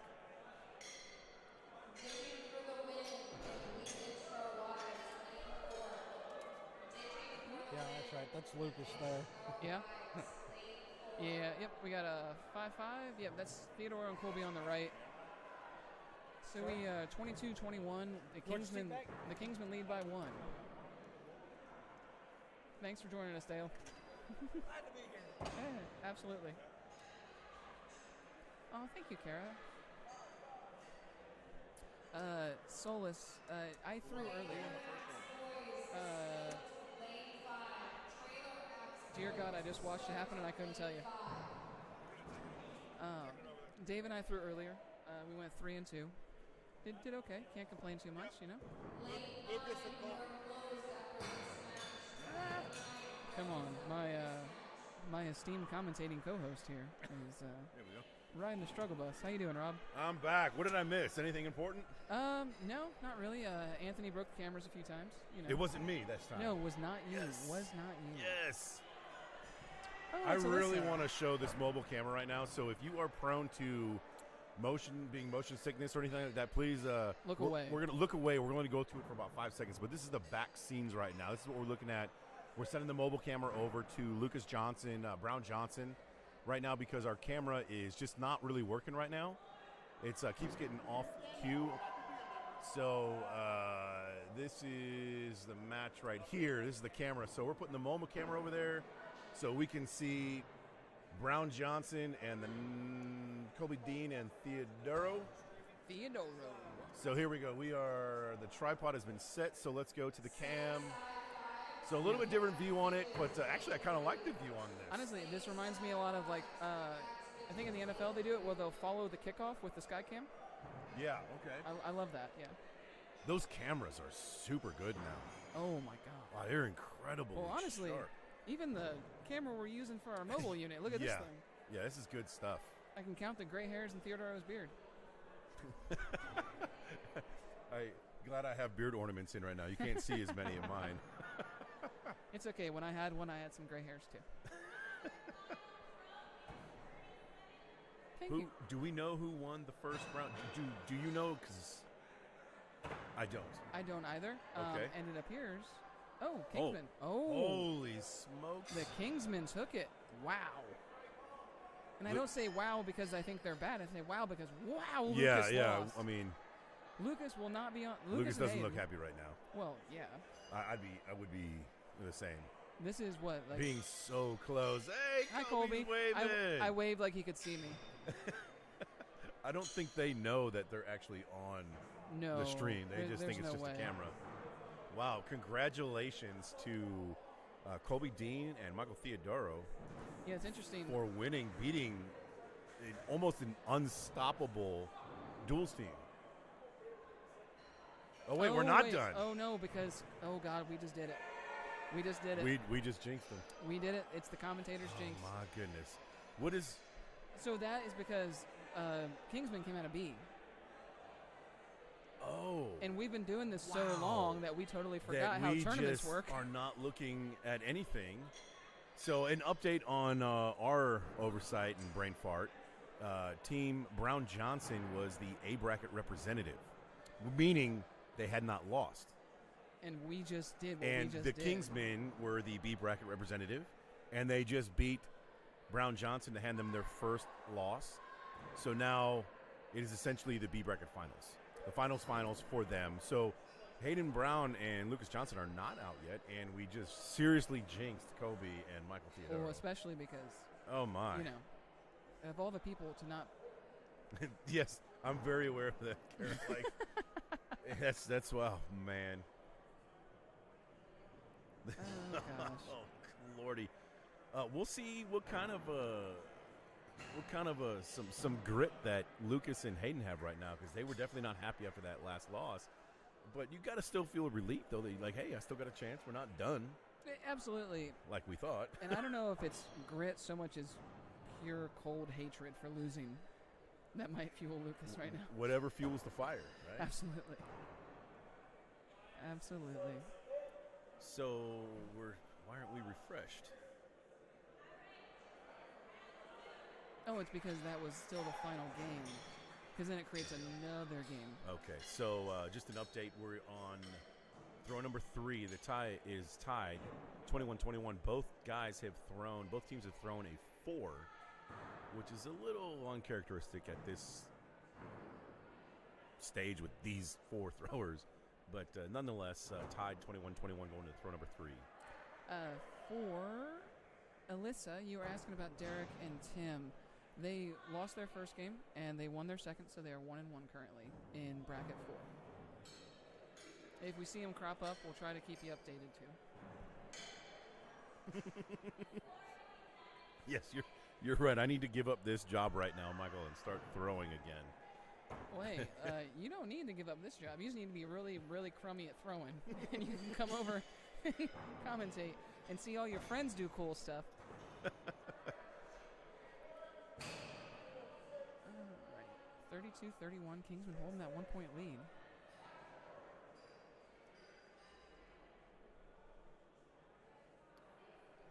We noticed that it got darker as well. We do not have a way to reach. Sir? Can we see what happened with the camera? The screen got darker. Like the picture is. The exposure Something is happened off. on the camera. It looks like it's exposing for the lights in the ceiling. It's over there. Yeah, it's right behind this wall. I don't know if you should go through that door, though. You have to go around. No, we are working on that exposure on the camera. We still have a picture. Can you guys still see it? Okay, you can still see what's going on. It's just a little bit darker. Austin, no one has won knives technically yet.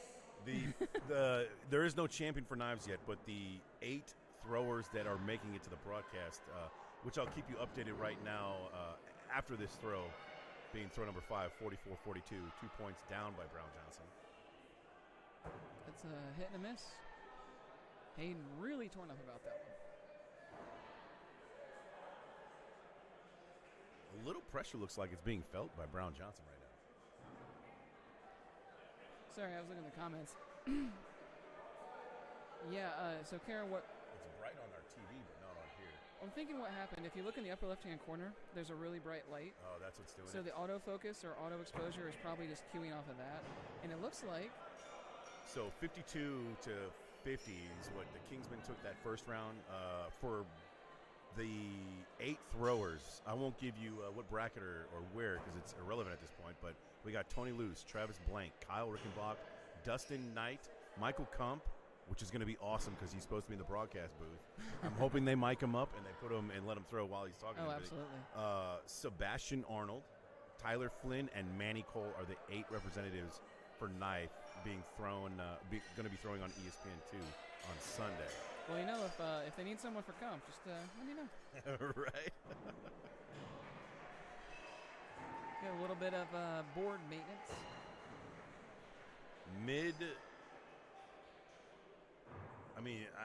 I was under the understanding that you could not. Okay, I thought they were talking about switching the boards. What they did, I believe Colby had Melody pound in the center of the bowl. Okay. Yeah. I think that's one of the things a lot of players don't think about when they're throwing in a championship where it's A bracket versus B bracket in a possible second set. Oh, about is changing the the boards. boards? Yeah. If the boards aren't perfect, there's a good possibility they're not going to make it through all the way. Absolutely, yeah. Just because the sheer amount of volume of axes hitting those boards, which is what we're finding out right now, having to pound the board in a little bit with Colby's axe. Well, and especially, when you're in the final, you don't want to risk a drop caused by a loose board. If you're someone that throws really delicately and you have a chewed up board, you're just asking for a drop. Yeah. So Brown Johnson stays pure with a double 6 on that first throw. 1 point lead. 12-11 going into the second throw. That might be another 12.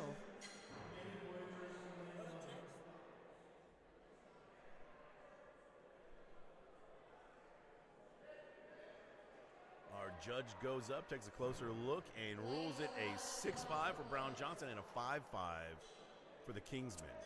All right, So 2-point difference. currently we're sitting at a 2-point difference going into throw number 3.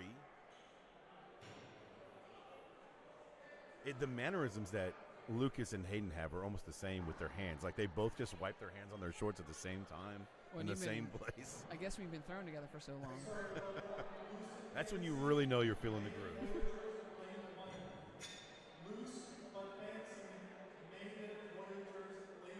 Who do you think spends more time together, Hayden and Lucas or Jenna and Lucas? All I know is I wouldn't want to be on Jenna's bad side. No. So I'm not going to answer that question. Or I'm just going to say it's Jenna. You're very welcome, Lisa. We're happy to provide it.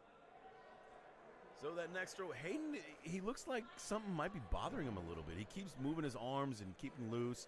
I know that this hall is a little bit cooler in the back. They are in the hall next to us. They're not in the same room as us right now. They're next door. Hayden and Lucas taking a closer look right now.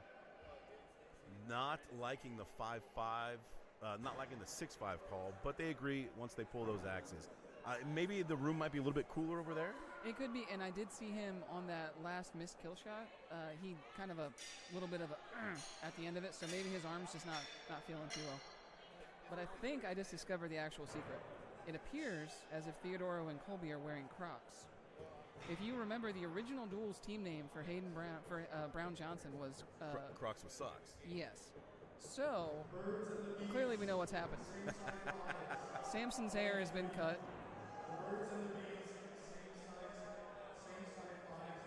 Crocs are the new meta. Fourth throw results with a 6-5 from Brown Johnson and a 6-5 from the Kingsmen. No harm done on throw number 4. We remain at a 3-point difference going into throw number 5. 3 points, and you have to think that even if Kingsmen make it up here, yeah, we're going 1 up, 1 down. That, there's still that game 3. Kingsmen still took game 1. But they're probably feeling it a little bit still. I gotta reach across you, Jessica. Is that okay? I'm gonna take the stuff that I've got, hold this laptop off, and replace it with this tape. Okay. 1 up, 1 down.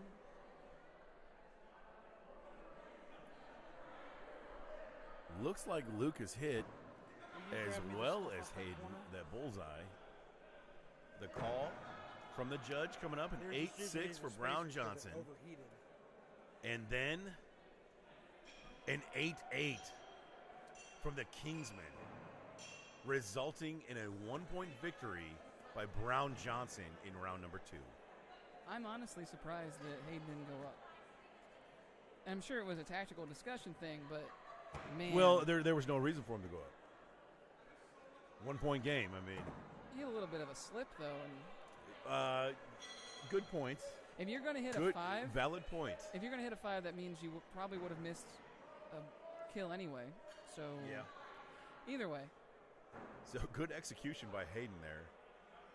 And we are now in that rubber match, which is game 3, best 2 out of 3, to determine who goes to the broadcast. Absolutely. Comes down to 5 throws. And I will say, it's not quite as empty as it might look on camera there. Yes. Oh. Some little bit of hugging before war. They understand the gravitas of what is about to happen here. Absolutely. Absolutely. They know what's at stakes. Got to put the Crocs in sport mode. Says Gara. I didn't know those things had sport. I didn't know Crocs were $50. Why are they $50? I don't know. Name, that's why. I had to go to a foot doctor. I had plantar fasciitis. A podiatrist. Yes, them. Plantar fasciitis is no joke. No. It's pretty brutal. And he had suggested me getting a pair of Crocs to wear as house shoes around the house. That's fair. And so I went to go look, and they were $50, and I chose to get sandals instead. 5 drop. Well, Not an ideal start from Colby, but it's not a drop in throw one. You can come back from that. You can chip away from that. You're not out. No, but now you have to play perfect. Well, now you got to go for those double bowls, no doubt, and just chip away. Now, if you're Hayden and Lucas here, do you feel a little bit more relaxed? If I'm Hayden and Lucas, do you say, "I'm going bowl, you go 5"? David and I actually had this discussion, and our thought was, if you were going to win. Yes, and I playing agree. it safe does make sense, but about the time you do that for 3 throws, suddenly you've spent. They're back in the game. Yeah, and you've spent 3 throws, not being, you're not practicing essentially where you need to throw at. You decided to remove yourself from the 6, so then you suddenly have to bounce back and start throwing bowls again after not doing it. The Kingsmen hit a double 6 on throw number 2 to gain back a point. That's what we're talking about, that folks, to get back in there.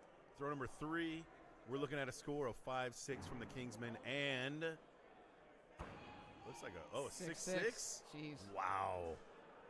Not letting off the gas.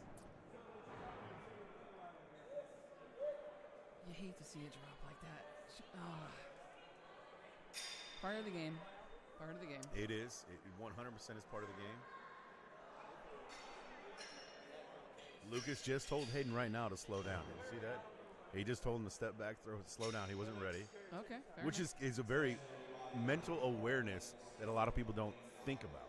To have that ability to reset. Sometimes when you reset, it messes with your mind. But, I mean, a seasoned thrower like Lucas, he has probably thrown the most axes in the past year than probably anybody, at least in a tournament setting and league setting. Absolutely, yeah. No, that's one of those things that I tell people that are newer throwers, like, oh, you get used to like a league night, and then next thing you know, you're in a tournament and the pressure's way up, and you do things like you forget to make sure you're throwing right. Lucas and Hayden bringing the smoke with a 6-6 there, and a 5-5 followed by the Kingsmen now is, what is that, 8 points? Yeah, that has to be a double kill situation. It's a must double kill. Lucas and Hayden, while they probably weren't playing it safe, I guarantee on this throw they're going to wait till second. I think there's no doubt that they were going to play it safe for sure. I mean, it looked. At this point, they're probably doing the 1 bowl, 1-4 type throw.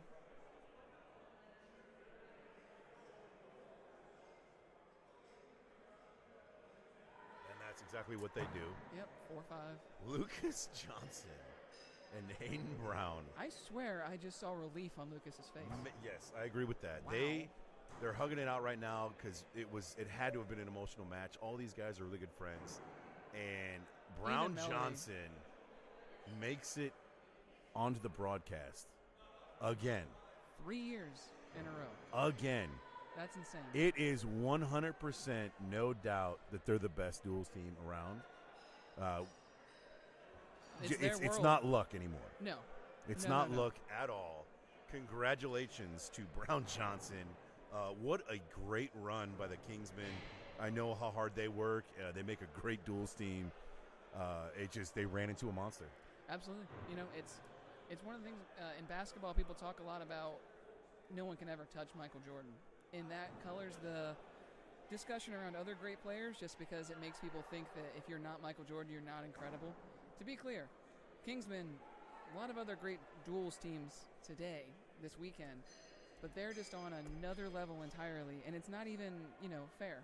I really think that a lot of people were doubting their level of skill. Not their level of skill. That's the wrong.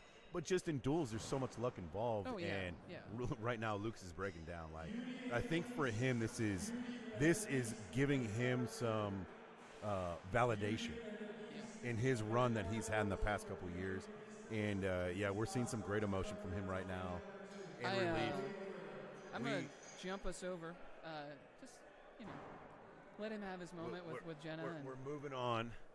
Congratulations again. So now bracket 1 and bracket 2 for duels is over. And we have bracket 2, Corbin Decker and Sam Carter going on to the broadcast on Sunday. And we just saw Lucas Brown and Hayden Johnson, Team Brown Johnson, getting on to the broadcast once again. So we're moving pretty good right now. We're in bracket 3 and 4, and I guess we don't need those anymore. So let's take a look at where we're at. I probably shouldn't be touching this No, mouse. you're good. You're good. Just I'm not touching anything anymore. I'm just gonna be here. I'm just gonna talk. I'm It's gonna look okay. pretty. You look pretty good, dude. I'll be the one to get in trouble. Uncle Cump and double penetration is up right now. Who is double penetration? I don't know. Michael Dolan will tell us in less than 2 minutes. Update on Fancy. We got it right here. So it looks like we are in game 2. Oh, yeah, here we go. Game 2, Maiden Voyagers. That's an interesting name. We'll get you the specific score here in just a moment. There we go. Oh, it doesn't show. I thought it was going to show who won round 1. No, we could see that, but what happens? So I'm not going to do this, but if you were to click right here, it would go back to the other one, but then it would also show that on the judge's tablet. At least I believe it does. I don't want to risk. So we won't do that. Yeah. We'll find out in about 2 throws. So who won first game? We have Tony Luce, who is on the broadcast for Knives. He's a stout knife thrower. Oh, absolutely. Very stout knife thrower. Absolutely. And his partner is Fancy Lad, who some might know as a pretty decent, mildly good axe thrower as well. Maybe was on ESPN before. He's done some things. He was in the Big Axe finals against Zach Crawford. Hit his kill shot to lose because Crawford hit his kill shot. That is, maybe I'm biased because I love Zach like a brother, but that is one of those iconic moments when he threw that and turned around before it even hit. Yeah. You're like, oh, okay. Fancy Lad was also in Hatchet that year, too. Yes, he was. 5th place, I believe. I think you're right. Well, I think Nick's been on television, too.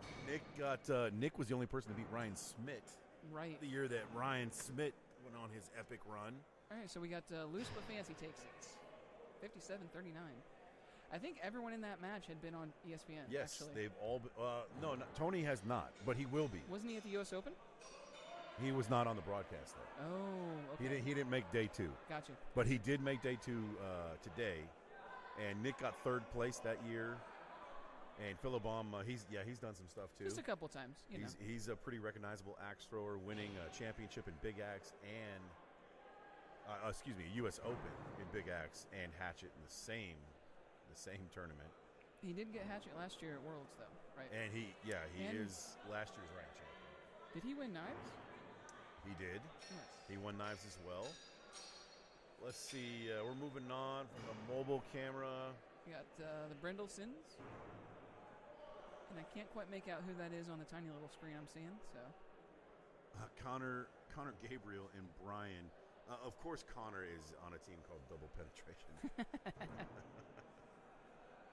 So let us know now that we know and up and operating a mobile camera. Let us know if there's a match that you see from the app or there's a team that you know that's playing or about to play, and we can pull them up and try and find you your favorite team. And make Brett run the camera around. Yes, get his steps in. Moving along in these brackets, we are fairly deep right now in the brackets. Oh, Loose But Fancy now is in the A finals. So they'll be, they are in the A finals waiting to see who they play between Cook Mike Johnson and Ditching for the Win. Winner of that will go on to play Fancy But Loose in the A finals. Moving along pretty good in the B bracket as well. Many games left to play. Let's check in the bracket on the other side. We're sitting on. Here we go. We got a request. How do we communicate with Brett about where we want the mobile camera? Huh? How do we communicate with them about where we want the mobile camera? You gotta just tell Brett. We had us like a walkie-talkie, but someone took it. Oh, is he over there? He's standing right there. Oh. We have a request for literally right No next to us. Quarter versus Oh. Trailer Axe Boys. Because the game was literally right in front of us. Hey, Oh, is it really? it was. Oh. That worked out well. Right. Can you find No Quarter? All right, so we have Bulls on Parade and Vinnett to win it is in the A bracket finals on the other side of the bracket, and they are also moving pretty quickly through the other side of the B bracket. Juice, we're looking for Juice. Where do you want I him to go? don't see Club Juice in there anymore. Trailer Park Boys, I think they're over there. Who are they? Derek Elwood and Tim Wells. Trailer Park Boys, lane 5. That's here. Bracket 4 is here. So we're working on the mobile camera to go over to lane 5 right now. We're No Quarter and Trailer Axe Boys. Trailer Park Boys. Two other Cleveland area natives. But that's not who's throwing. Ben's throwing on lane 5. I can give you an update in the score right now. It is the game 3 with Trailer Axe Boys and No Quarter, and the score is currently 32-28 going into throw number 4. Close game.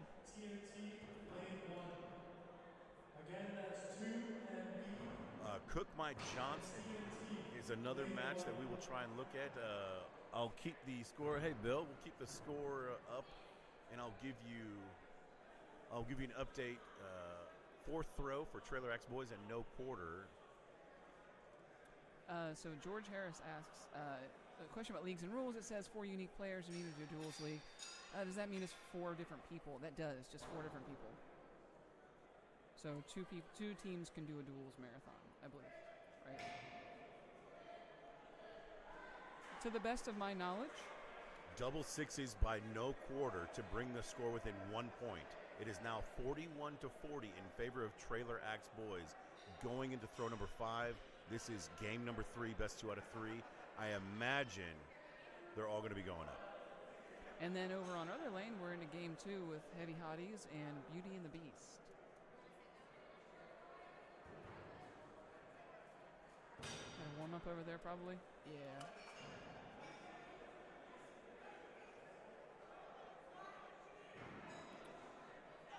Cook My Johnson. Michael Dolan, we'll do whatever you ask, buddy. We will find out where Cook My Johnson is at right after this next throw so we don't lose this score. We have the mobile camera.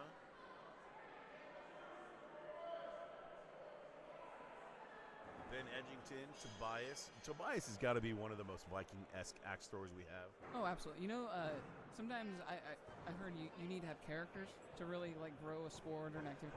He is one of our characters. I believe so, yes. Austin Luki is very Viking-esque look to as well. Absolutely.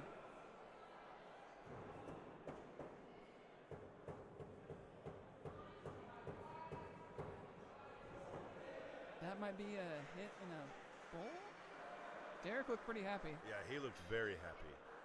So to Trailer Axe Boys, they have a hit kill shot and a 6, and No Quarter has a hit kill shot. And I'm waiting for an update. It looks like a miss on the stream, but oh, yep, Trailer Axe Boys take it. Trailer Axe Boys win in 3 games. Going strong in the B bracket. So we are going to try and find Cook My Johnson. Vale Cook and Brandon Johnson. Cook My Johnson. Here we go. Live. They're on lane 4. I'm going to message Brett. Okay, good. I'll give you an update. Dolan, Cook My Johnson is up 21-20 in game number 2. I don't know who took game number 1. We said lane 4 or 5? Lane 4. Lane 4. Thank you. Third throw results in a 5-5 and a double sixes from Ditching for the win. 31-32 in favor of Ditching for the win. Hey, look at that. He turned the camera around without me asking. Oh, nice. Who'd have thought? Hey, that's And what we I'm even got talking the about. score. Look at that. So right now, We're getting good at this thing, man, I tell you what. yeah, it's only taking all day. It's all right. Hey, I've only been here for, oh my God, 2 hours. So we'll keep you updated on the score. You can see it on the screen right now with our mobile camera. Vale. Over there, he is the one that's in the shadow of Mr. Dater. Team Lazy Axe. Aren't we all in Gary's shadow, though? I mean, The way he throws, yes. I'm always looking up to that dude. Outstanding thrower. Both those guys, Gary and Mark, have those custom axes, like completely hand-forged custom axes made from the same guy, I believe, here in Wisconsin. Cannot remember his name. Me either. Good But lord. it's the same axe, the same guy that forged the axe for Mark when he won the Big Axe Championship in Fort Worth. Misty Strode asked if we can watch Vin to win it when they're up. No, I refuse to put Vin on the stream. Oh, he turned the camera on the fifth throw. Oh, they turned the. So we cannot communicate with the cameraman. They just turned it away on the fifth throw, and it was kill shots all across the board, and all 4 players hit the kill shots, which results in ditching for the win to win by 2. 60 to 58. 60 to 58. Oh man. So Cook My Johnson on the bad side of that, down by 2 for that match. That was really poor timing by Brett. I think in Mr. Whelms there and Derek, I think they crossed over. I think that's what the chuckles are about. Okay. Who hasn't done that in duels, right? Yep, that's exactly what happened. All right, let's take a look at the bracket, get an update on the bracket. We're moving very, very quick. Oh well, Loose But Fancy in the finals of their bracket, A finals. Not surprised by that. No, my tone of shock was only a cool, not a those guys. So Dolan, they drop down, and by they I mean Vale drops down to Oh my the lord. B bracket. We got a long way to go in the B bracket in this side. I'm surprised we're playing A finals. Wow. Yeah. This is what we were talking about before. They're going to be sitting for a while. Yes, they are. But Except didn't for a long matter time. for Sloth Ghost, I suppose. Let's see, on our mobile camera, presented by Brett Williamson, we have, looks like a 5'6", 6'5", whatever. And we're bringing the flashlight out.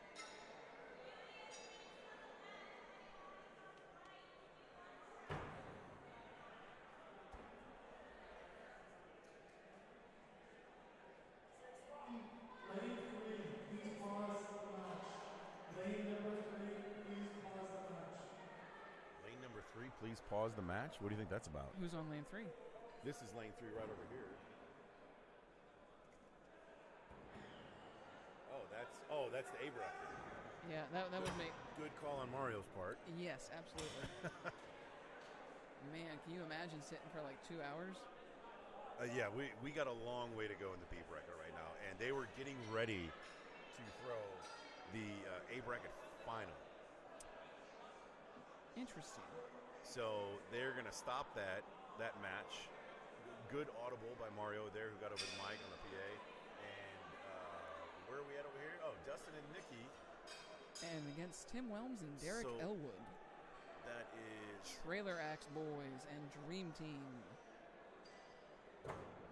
Wait, hold on. I can do that better. It's the Trailer Axe Boys and the Dream Team. Oh, they're in the...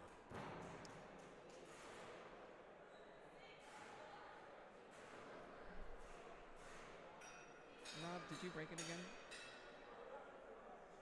No, I just didn't scroll up. It's okay. It's okay. You've been here all day. I need to eat more than 2 bites of, like, 7-hour-old pizza. Yeah, come on, man. I'm sure someone will bring you something. There's barbecue in the hallway, buddy. Is there really? There is. Or there was earlier down that way. I've been known to eat barbecue in my time. I mean this in the nicest way possible. You look like you enjoy some barbecue. Oh, I love me some barbecue. And I say that because I enjoy There's- barbecue. And I know what I look like. There's not much food I will pass on. But, just working on my winter coat is all. I knew I Oh, was yeah, traveling oh. up here, so. Oh, it's true. It's Wisconsin, so fair enough. Get a little protection. That might be a 4 bowl. And then a couple bowls? Nikki Knight, I think, was the first female to win a regional just recently. This year she was the first one. Yeah. This year. This year. Okay. I don't know for sure about last year because there were, all those regionals last year. Either way, great accomplishment from her. Oh, absolutely. I'm not trying to take anything away from her. Good throwing. She has come a long way in throwing in 1 year. Like, she got very good very quickly. Oh, her and Dustin both. Oh, Dustin. Like Dustin's been meteoric. steamrolling everybody lately. Dustin Knight made the broadcast for Knives. I remember at the Midwest Regional last year for spring is when I first met Dustin. And then he was not throwing like he's throwing now. Let me just put it that way. No.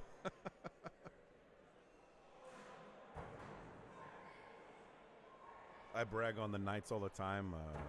I'm a little biased because I was at Far Throw. Yeah. And it was just an outstanding tournament. It was so much fun.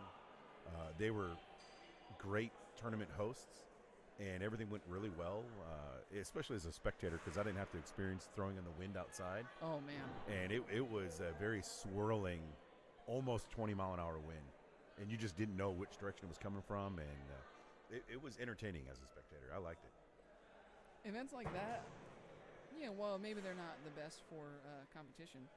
Like, in terms of overall who's the best. I do love them for those little environmental factors they throw in. All right, 6-4, 4-5. So Trailer Axe boys are up by 3.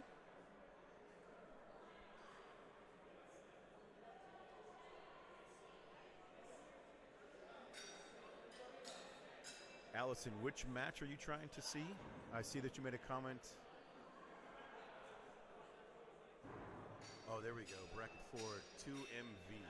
We will find out. If you close out of that game, they should be in the same bracket. Let's find out where they're at real quick. Just a scoring update. We won't be able to get the camera there in time because they are in the last throw, which is being posted right now. It was 41-42. 2MV was up, and after the final throws, which. Oh, a draw. 2MV ends up winning. 42-41 in the second game. Third game. Oh, third game. My bad. Third game. Third game. So 2MV will advance. And then we will jump. See who comes out of here. Looks like Dustin might have just missed that kill shot. They're doing the classic one person takes both kills. Dustin must be pretty hot right now on kills. Yeah. Kills for Doe versus 2MB lane 1. Kills for Doe and 2MB lane 1. Now, is that going to be a 6? Oh, a 5. Oh. Dream Team takes it by 1. Wow. Ooh, buddy. Wow. So that was kind of on the point that you were talking earlier about second opinion being called by the opponent. Dustin called. You know what, though? That's one of the things I love about this sport. There's so much integrity. Yes, I agree with that. It's definitely one of the things that makes axe throwing very unique over many, many different sports. That if there's a mistake that happens or something happens, that your opponent will often try and correct it. Oh, somehow. yeah. Whether that's like maybe not full-on intentionally dropping at this level, but maybe you have a drop and they're willing to go up for kills with you when they wouldn't have been otherwise. Yeah. Let's take a look at 2MV. They are kills for not Doe. playing again right now. Oh, yes, they are. I stand corrected, Dolan. You were correct once again. We are going to keep the camera on this one because we are in game number 3. But we will go there shortly. But we will go there next. The camera, can you send Brett a message and let him know to go to lane 6 for us? Sure thing. He didn't see my last message. Oh, really? He Yeah. just did it. He may not have his phone. Hey, Bill, you busy? Can you go tell Brett to move to lane 6 after this game? Which one's Brett? It's just one lane over, I think. After this game. Yeah, Bill, important. Leave it on this match until it's over. This game.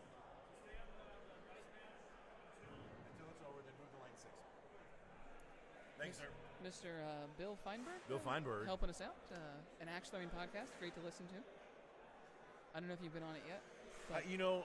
So no, I have not been on it. He did reach out to me. Yeah. And I just life gets in the way. I understand. And I couldn't find time with my old job to do it. Like the only time I ever had to talk to anyone at my old job was in my 45-minute commute. Oh. And the only time that happened was at night because I used to get up for work real early, like 4:30. Oh, so no you're one else kinda- is up then. Yeah. So, Well, if you have a chance, Bill is very easy to talk to. yeah. He came over here a little bit for knives, which was kind of entertaining because I'm pretty green with knives, and Oh, yeah, he yeah. has no experience with knives at all. So that was kind of fun. We're going to figure it out together. Yeah. It's like the team melee, trying to keep track of the score on that. Like, who knows what's going on in that? I've been helping, in some capacity, Josh with that since he started it, and I don't know. I just go up and I'm like, okay, what am I throwing for now? All right. That might be a 6'5"? 6'4"? So back to the scoring. I got to keep remembering they cannot see the score, so we got to give them that update.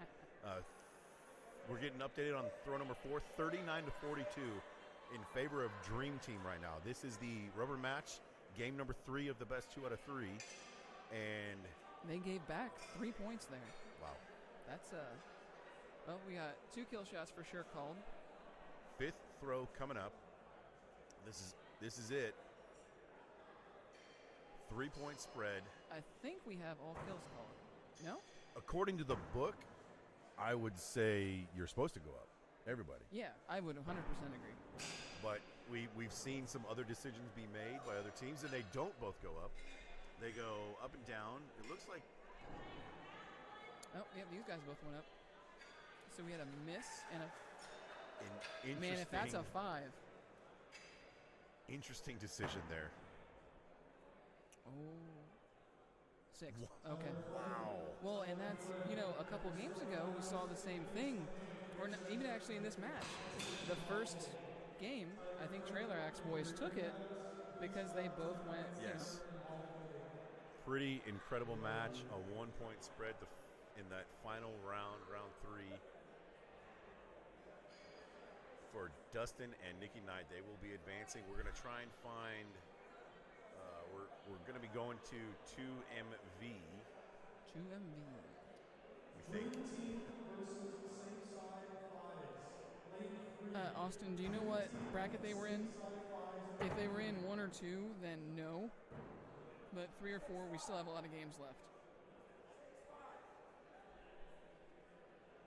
2MV is on right here in front of us. Selfish Dream Team won, so Trailer Axe Boys are now unfortunately eliminated.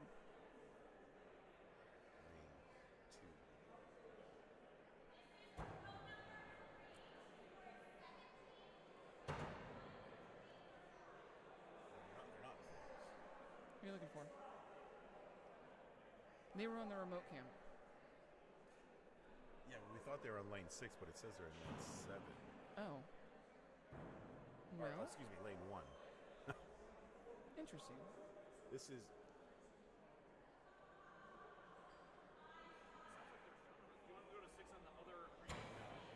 Is this them?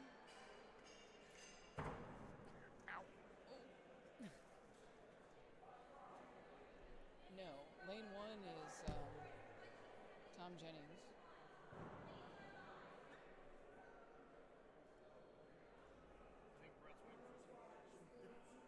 Well, now wait, where'd they go?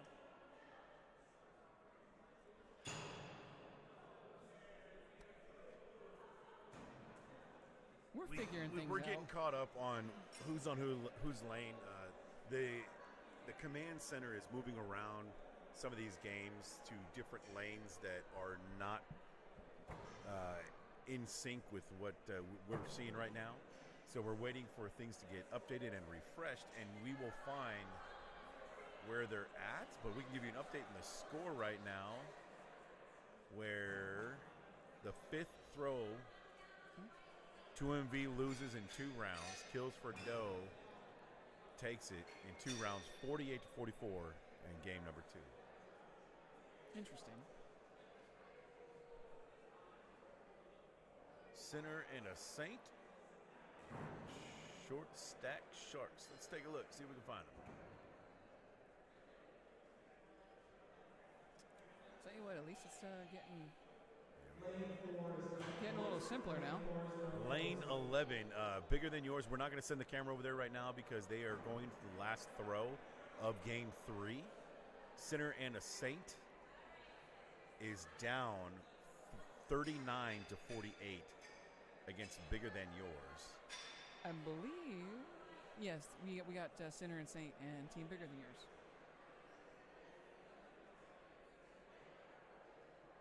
Oh, Sinner and a Saint is John Bradley. Yeah. And, okay, that makes John sense. Bradley and Garrett Knighton. Sinner and a Saint. Yeah. Okay, that makes a lot of sense. We know who's who on that team. So 57 to 53, bigger than yours, ends up beating Sinner and a Saint in 3 games. We keep switching these games right as they end. Yeah. We're going to make this tournament go quick. So we're going to jump to the bracket. We're going to take a look and give everyone an update on where we're at in the bracket right now. We have Bulls on parade and Vin It to win it. I suppose we should probably show that one. In the A bracket. Sam Carter's taking the mobile camera around. We got to jump to that right quick. We need to show the people. Oh. Again. Sam Sam Carter just got off. Another thing, right as it ends. So let's not get anyone motion sickness. Yeah, right as it ends. And then we have in the B bracket, which we're making our way through, Uncle Cump Lost. just lost Wow. to middle class Cheese. Oh, that's another Philly team. Yeah, right. Cheese. Who's Cheese's partner? I don't know. I know last year he was with, but I don't know this year. Well, Man, let's. It's not Sycon. It's not Will. It's not Mike. It's not Vin. Who else is in the Philly area? There's like no one else there, right?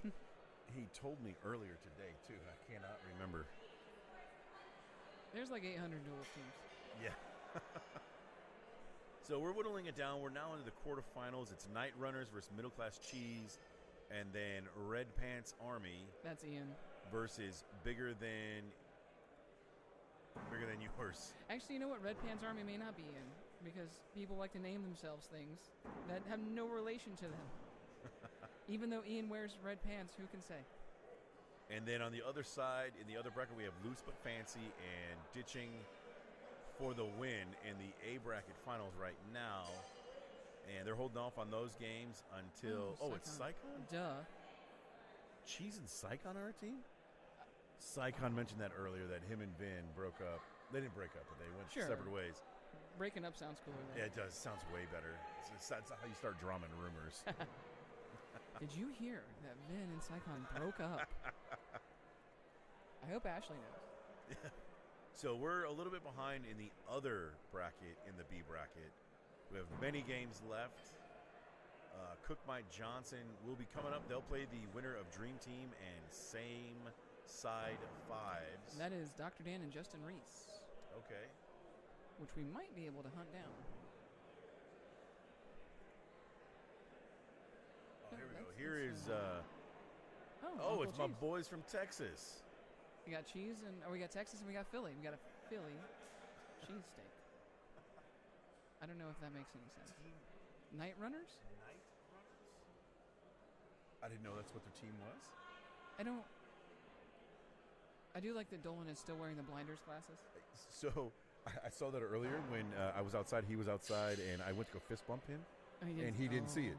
So Michael Barton there on the far right side of the screen, it was, I guess, getting a little distracted by some of the axes that were bouncing around and people on the side. Our targets are roughly, the lanes are roughly, 15 feet apart from each other. So it's definitely within people's Peripheral. What Jessica said.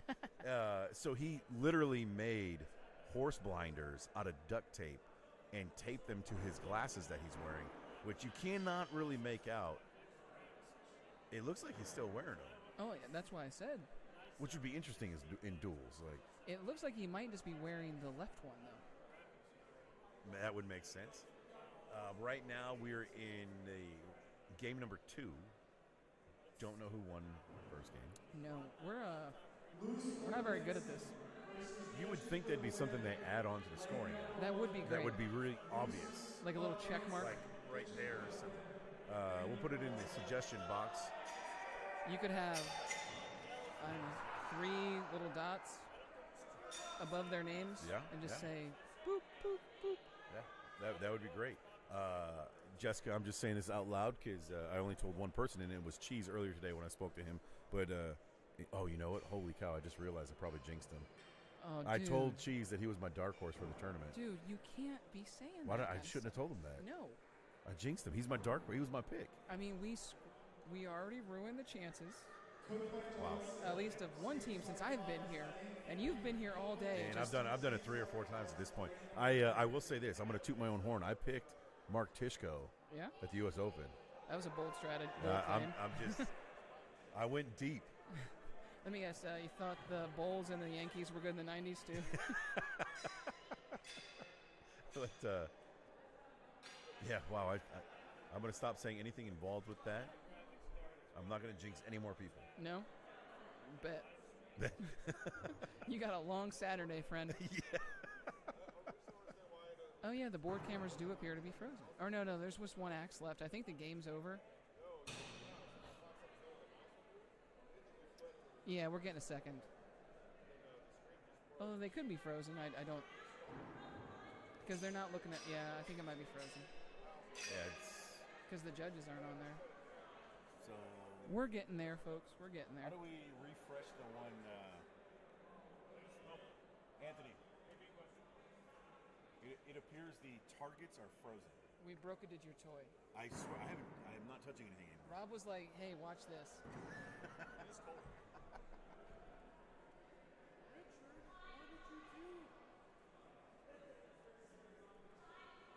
We're working on it, Michael. Thank you. We should have you wear a Superman jersey, Anthony.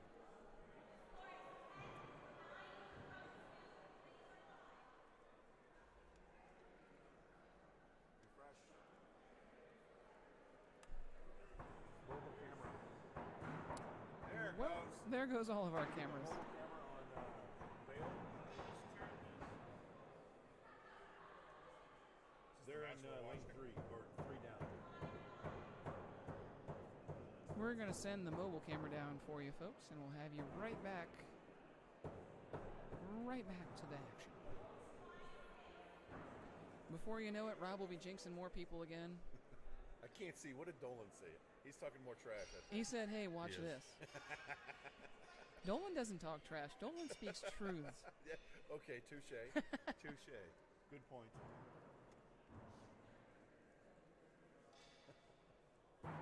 Refresh has taken them away completely. I didn't do Can you anything. take I us to didn't- I roaming didn't cam? I didn't do that one. Oh. We have no scores on lane 11. It's pretty typical. I think we're gonna jump over to the mobile camera anyways. Yeah, we're going to go to Can we get Brett to do that? Yeah, he's over there right now. same where are we side. We're on same side fives, and But we need the score because I forgot what their name is. Is that Vale? Cook my Yeah, Cook my Johnson. Thank That's you. right. Cook my Johnson. Now on this one, There you Rob, I have to say I'm a little more biased We're gonna use with the good camera. with same side fives. You know, Dr. Dan, former duels partner, Justin Reese, Oh yes, close friend. of course. You know, he So drove me here, so I kind of owe him. Absolutely. It sounds like we have a side bet going on right now. Then You think it's going to be Cook and Vale? I think I'll take Cook and Vale all Okay. day. Okay, I'll take that bet. I don't know.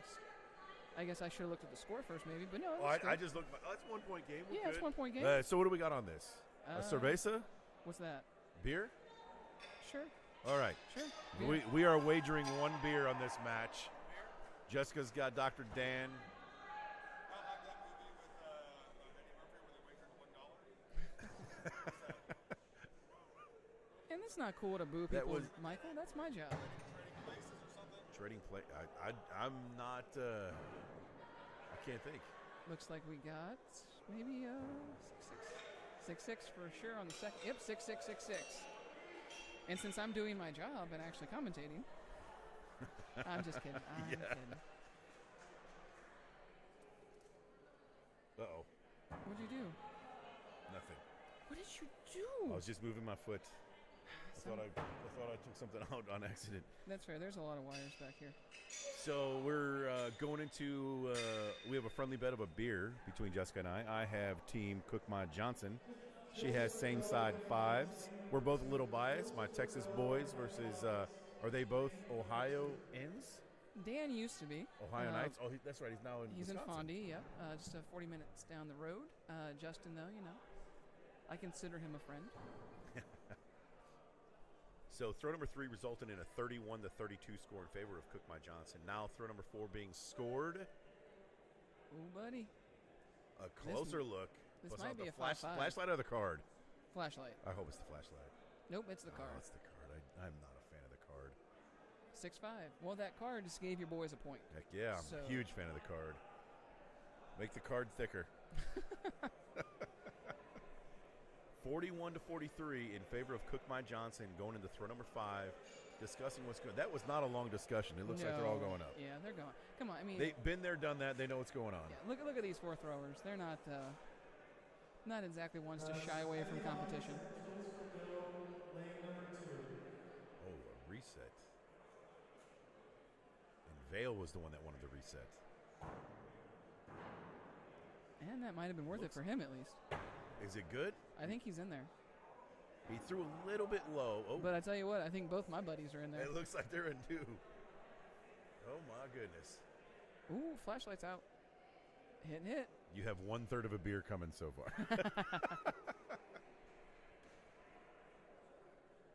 57-51. So the lead change there, 2 points going into that last throw? It was, yes. It was 2 points going into the last throw. Must hit kills by everybody. And same side fives were the ones that were successful, and they take round number 1. Game number 1. Game number 1.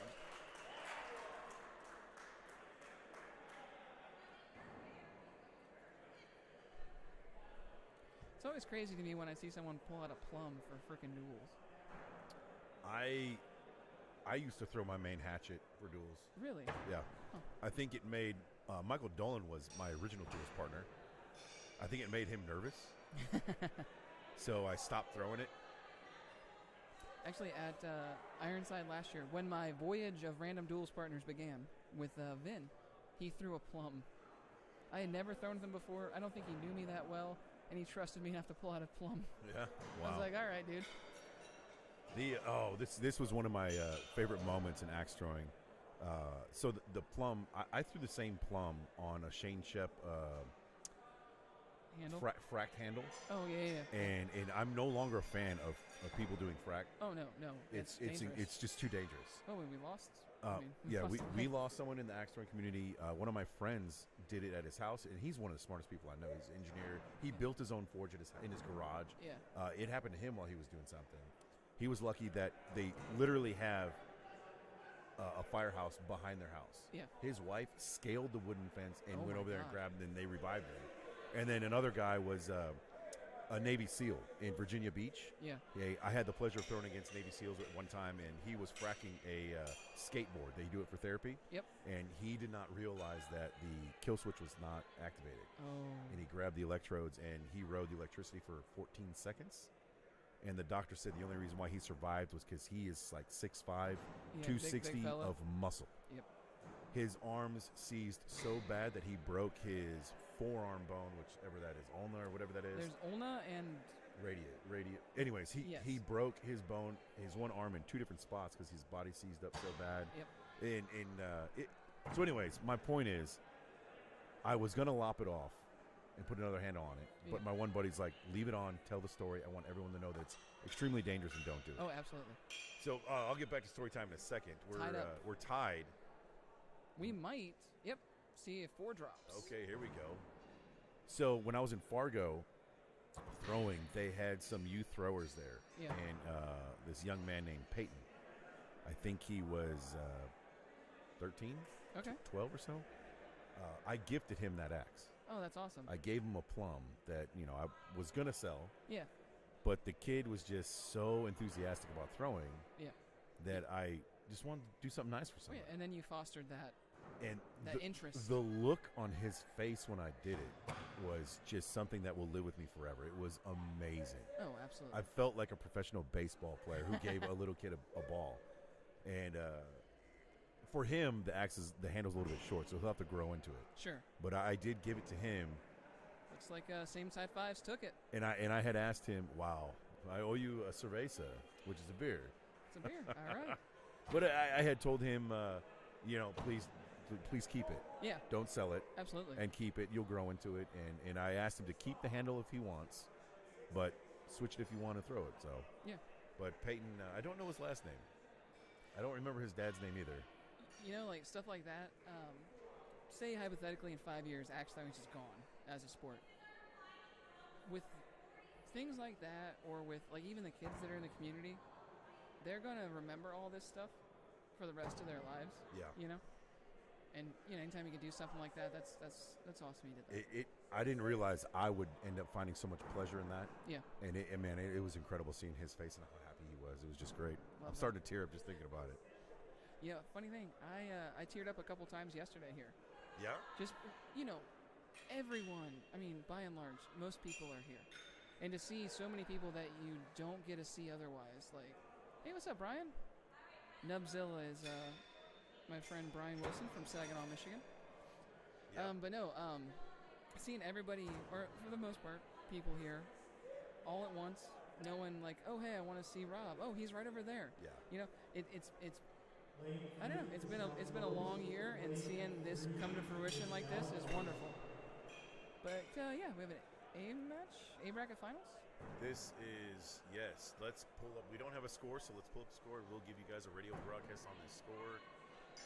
And as of right now, we're in the rubber match, game 3. That's great because I don't know who won round 1 or round 2. Tell you what, it doesn't matter.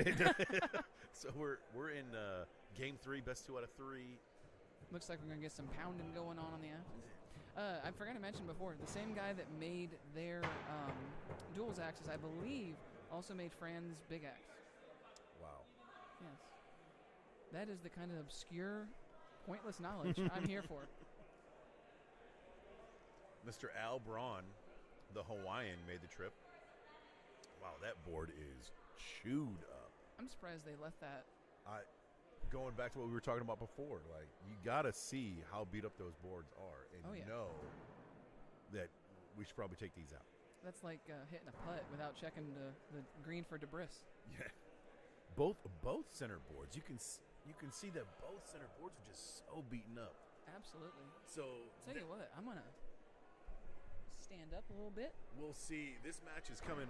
It's live right in front of us in lane 1, and Jessica is choosing to stand up to watch it live. Wow, what a good throw from. I say stand up. Dater and Mark. More like hunch, but you know what? It works. You can turn this up. You know what, Rob? Turn it up. I'm new to this. Strokes of genius come in waves. The waves are very, very low. There's a nut right here. Yep. Well, hello there. So this is throw number 2 coming up. Another great throw from the Lazy Axe team. 6-6 and 6-6 in 2 throws from them. They stay pure after the second throw. Meanwhile, a 5 and a 6 and a 5 and a 6 from Loose but Fancy to make them trail by 2 going into throw number 3. You know, this might be the most intense I've seen Fancy look in my life. Like, that dude is. You got me wanting to stand up now. Let's do it. You are absolutely right. Fancy looks like he is in a zone. There's more like Fancy Man right now, a little less Fancy Lad.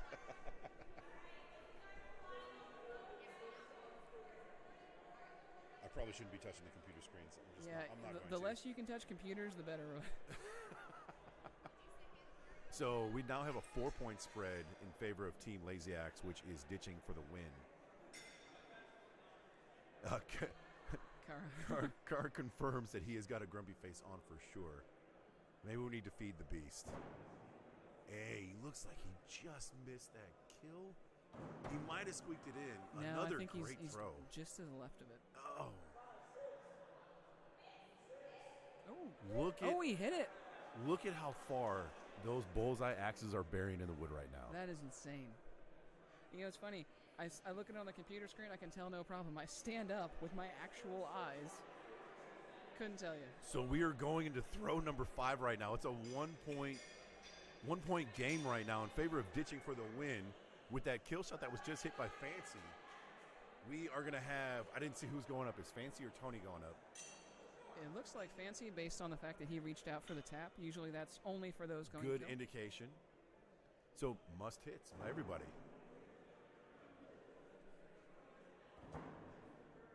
And the That's mission was definitely a hit. accomplished. They accomplished what they needed to do. We'll see what they do right here. Ooh, I think they're in. It looks like they both hit. Oh my goodness. My What an God. amazing end to Loose But Fancy and ditching for the win. What a finish. Woo, buddy. Ditching for the win Loose takes it. But Fancy fails to win by only 1 point on a 59-60 match. You know, you never want to lose, but if you have to lose, at least you get beat and you didn't, you know. Loose But Fancy did everything they are supposed to do on that. They changed it up and went for a kill shot on throw number 4 and hit, and then went up for a kill shot again on throw number 5, and it just wasn't enough. One missed shot. That's all it takes. It's a Wow. game of inches. What a great match to watch. Do you understand why I stood up now? I do. I definitely understand. Also, I've been sitting for a minute. I don't know how you sit down for so long, buddy. So that was the A bracket. So Loose But Fancy still alive. Yes. They're just going down to the B bracket, and they're going to wait to see who they play, which will be in a little bit still. We have Same side fives took theirs. 1, 2, Oh, wow. 3 games before Loose But Fancy will play again, Cara. So just hold tight, and we will get there. Right now we have Kills for dough and heavy hotties. Interesting. Heavy Hotties. I like it. We're in This is again a game 3. absolutely. You know, we're kind of at that point in the day where if we're not going game 3, something happened. Yeah. I think something happened, you know. Keep getting caught. You good? I'm good. You good? I'm settling Okay. in. Okay. Finally. 31-31 tie ball game going into throw number 4. This is the rubber match right now. This is going to be who determines to play. The winner will play Maiden Voyagers next, which is the quarterfinals of the B bracket. Let's see. Technically speaking, yes. Quarterfinals. Thank you, Michael Dolan. Hey, Cara.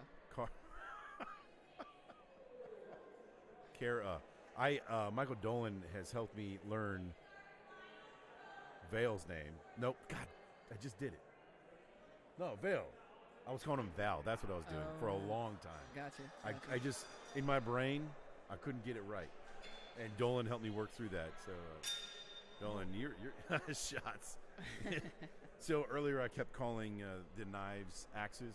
Oh, And naturally. we were joking on the comments about how we were making into it a drinking game. Oh, okay. Fair enough. Hey, I guess Kara's involved. Speaking of drinking game, yeah. you know there's going to be a bar for the broadcast. There's going to be not an open bar. There will be a cash bar that will be available. How great would that be if it was an open bar, though? Dude. They wouldn't have enough booze and beer for this crew. This is the drinking capital of the world. But so they will have a cash bar at the broadcast this year. And in the past, they've been pretty strict on stuff for whatever their reasons are. But this year, we have refreshments, and the venue opens and the bar opens at 10 a.m. and the broadcast starts at noon. So there is plenty of time to do your pre-gaming, tailgating. dear Lord, Yeah. that's gonna be awesome. WATL wants a different crowd, and I think they might get that this year. They're definitely going in the right direction in order to accomplish what they want. So Getting some of kudos to that, them for finally having some electrolytes available for people and other things. Some conversational lubricant. I'm going to use that. I like that. That's great. You're welcome to use it. That's my one contribution to this weekend.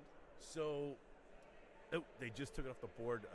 Kills for Dough ends up taking it by 1 point, 50-51, advancing to play Maiden Voyagers right now. So that is, Jessica, what'd you say? This is the B bracket quarters? Yes, this will be the B bracket quarterfinals. and then we'll go on to the B semis and B finals. And B finals. So the winner of Maiden Voyagers and Kills for Doe right now coming up will end up playing Jessica's horse, same side fives. Do we call them? I don't know if we ever got. I forgot an answer from you. Ohioans. Ohioans, I believe. Is how it goes, Ohioans. yes. I will say I was briefly a Michigander for this part of this year, but defected back to Ohio. Okay. Yeah. Defected. I like Defected that. back. More like needed a job desperately, and Tabitha was kind enough to hire me. I like it. How's it Let's. going over here? Do we have any action going on? Not right now. I see Nick Rich in his infamous American flag overalls.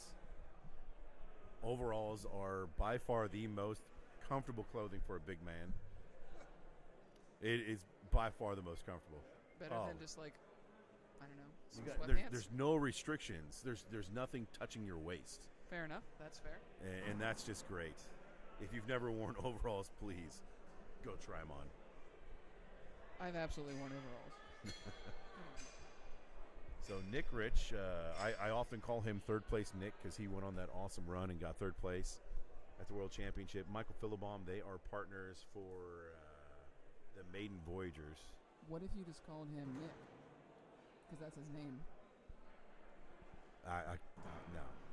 So there's a thing in Texas where You can't be nice to one another? No, that's definitely not true. Southern hospitality is real. But most people, when they introduce themselves, they don't. I would not say, hi, I'm Rob. I would say, I'm Rob Leverance.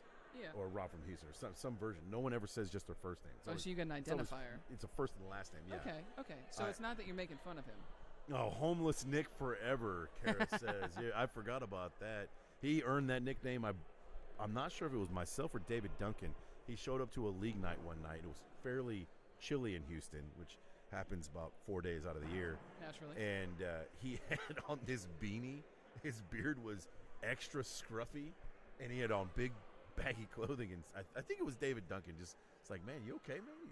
You look like Homeless Nick right now. And as soon as he said it, it stuck. I love Wasn't going anywhere. that. You probably have because you've been around a while. Do you know the origin of Fancy Lad? I don't think so. I think I'm remembering this right, and Kara's here if we need corrected. But I believe he used to come to league up in Detroit directly from work, and he was like an investment banker, so he'd wear a suit. That's great. Right, like That's fantastic. the Jonathan Morgan that we all know and love, wearing a suit. His name's Jonathan Morgan? Jonathan Morgan, right? Jonathan Morgan. Bless your heart. Tie ball game going in throw number 4. Wait, there's axe throwing going on? Yeah, there is definitely axe throwing going Oh, on. cool. I think. I thought we were just kind of hanging out.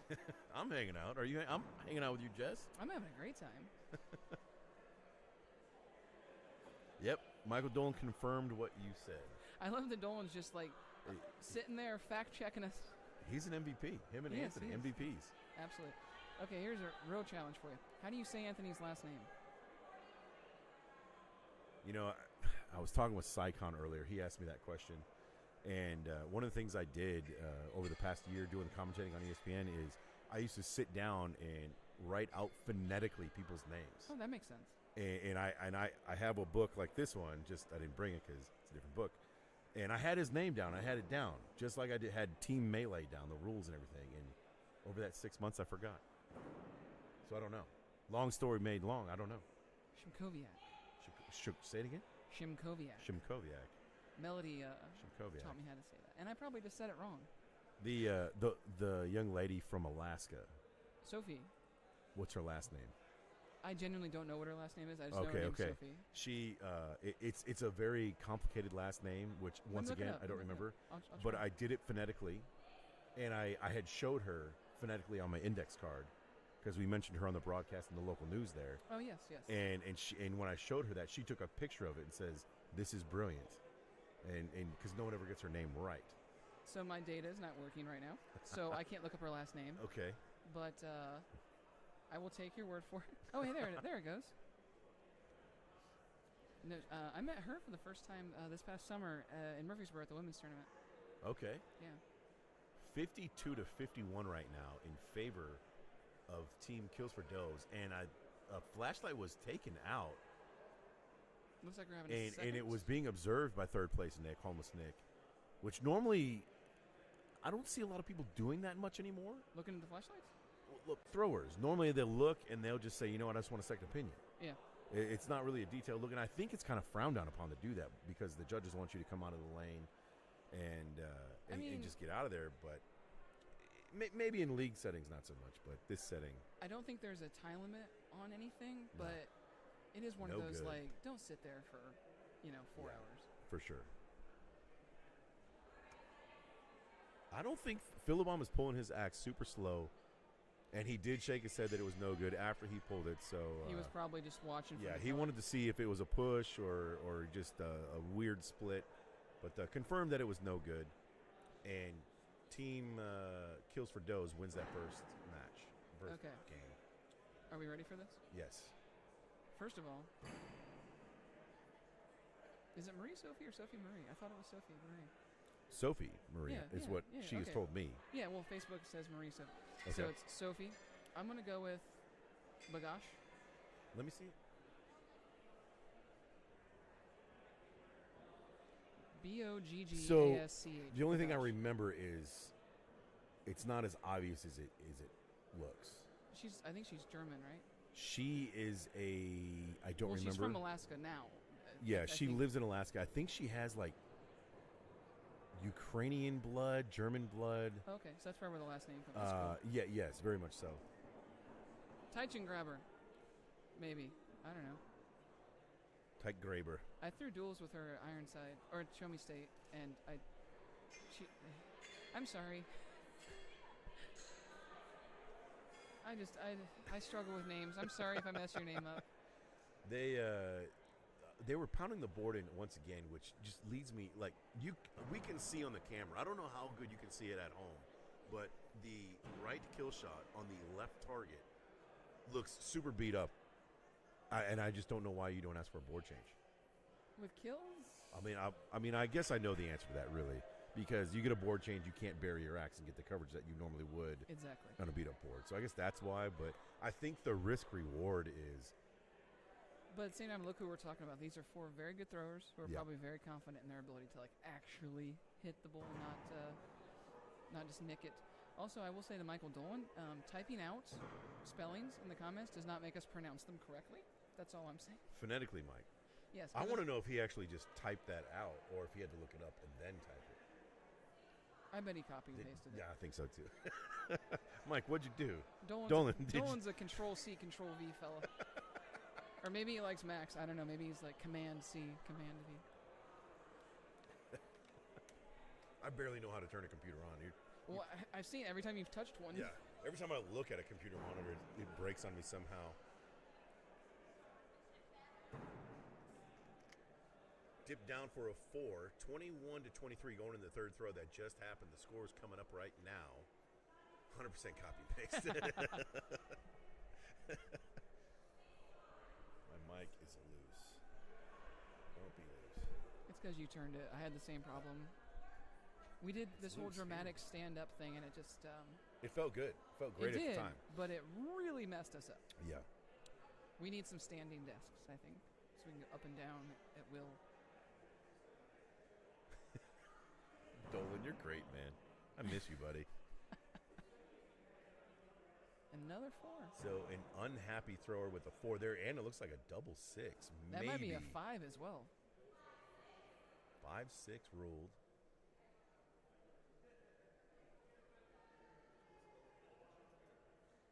The tension is palpable. Yeah, I mean, just waiting. And there's your favorite cardigan. So we're waiting on this match. We got nothing Yep. else going on right now. This is the So- proverbial linchpin. The hall has gotten extremely quiet. And on the other side, we are looking at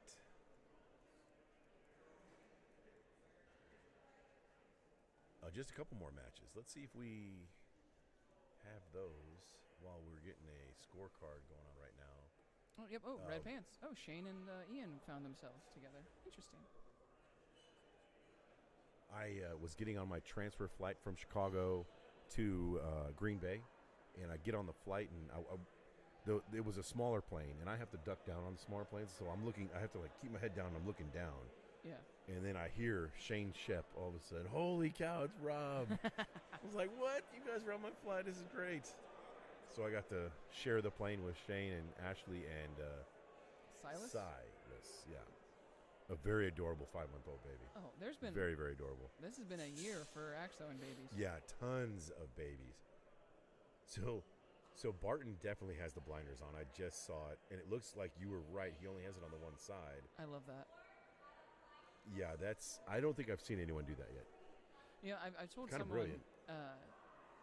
With the way a lot of axe customization is going and the way our sport's going, it kind of feels like we're going to be pushing more towards things like that, like super duper specialized equipment. Yes. Every little advantage, because we can't keep making the target harder. Yeah. Like I don't know at this point, without alienating a bunch of newer throwers, what you would really do. Add a bonus shot, like Grimace. Oh, Grimace. Yeah, that's a good idea. That would change the game completely. Well, I know at one point Russo had, I don't remember the target, I don't remember what he called it, but it had the smaller bullseyes on it, just like our ones do now, and they also included a Grimace inside of the kill shot. So it was 7 if you hit a regular kill shot, or 8 if you split that. I like it. Yeah.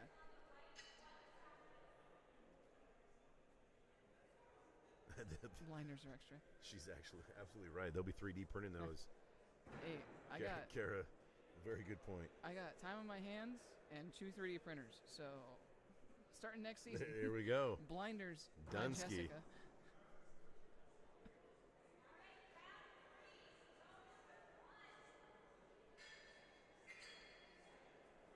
We're lagging big time on the score.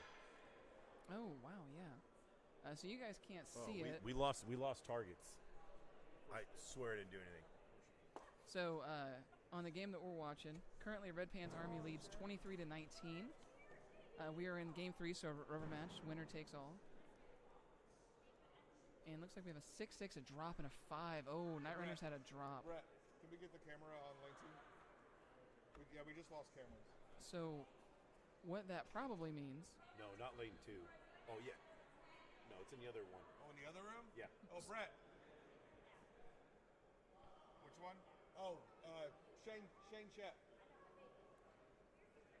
Yeah, you guys see the scores, yeah. Shane and Ian, we just right? wish you could see the targets, too. Shane Shep and Ian Malpass. But anyway, so what's probably going to happen in that game, since we had that drop, that's unfortunately probably it. If you get that motion sickness, turn away. If not, you go to a nice inside look at the venue, the back path to the next room. We cannot go through the makeshift door that they have right here because a target is on the other side of that door. He's coming to me. So we're coming in.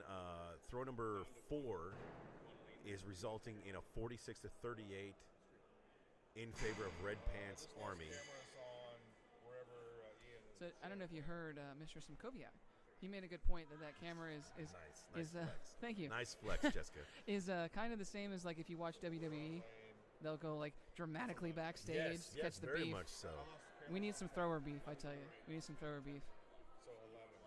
So Vin is coming up. We have a.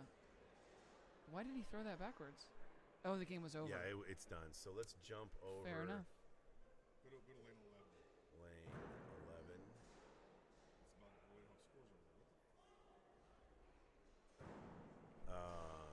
We are going to see who is coming up. We got Nope, they just played.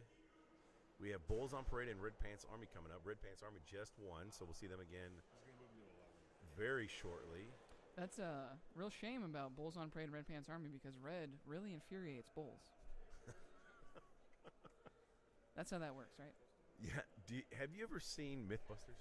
Have I ever seen Myth? Come on, Did man. you see the one with the bull in the china shop? I did, where it like really chill, like walks around everything. So bulls, the myth that bull in a china shop means you're super clumsy and you're going to destroy everything. It was busted by the Mythbusters because they actually set up a china shop and let loose a bull inside this makeshift china shop, and the bull danced around all of them without ever touching a single shelf. And in order to try and get them to touch the shelf, they ended up putting in like 12 different bowls at the same time before one actually finally touched the shelf. We'll see if we can find Vin and Kyle. We're working on it. We have to wait for. Okay, so we need.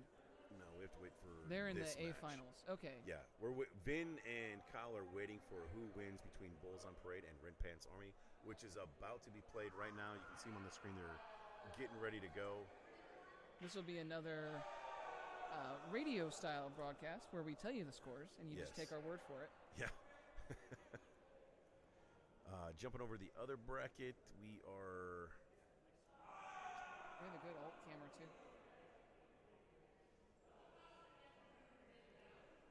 Which one? No, say, our roaming camera also is on the Red Pants Army lane, so we have some good variety of angles. So here we go with Maiden Voyagers, which is third place Nick, Holmes Nick, and Mike Philibon, versus Kills for Dough, who is. This is your job, buddy. This is my job. I'm just here as a guest. No, I'm kidding. I can't see. We have a really tiny screen that we're watching these two on. The fellow from North Carolina or South Carolina?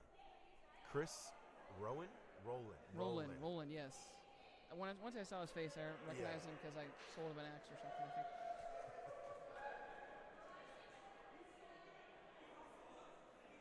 And Maiden Voyagers. Yep, Maiden Voyagers takes it. So Maiden Voyagers will now be facing off. I mean, I'll take Maiden Voyagers for a redo between you and I. Against same side fives? Yeah. I'll take it. Done. Let's go. We going double or nothing, or are we just running it back? Double or nothing. Okay. Why would we just run it back? Well, so now that we drafted Philibon, we got him to Texas. I'm not really sure how we did it, but we got him. We're playing our little WDTL over here.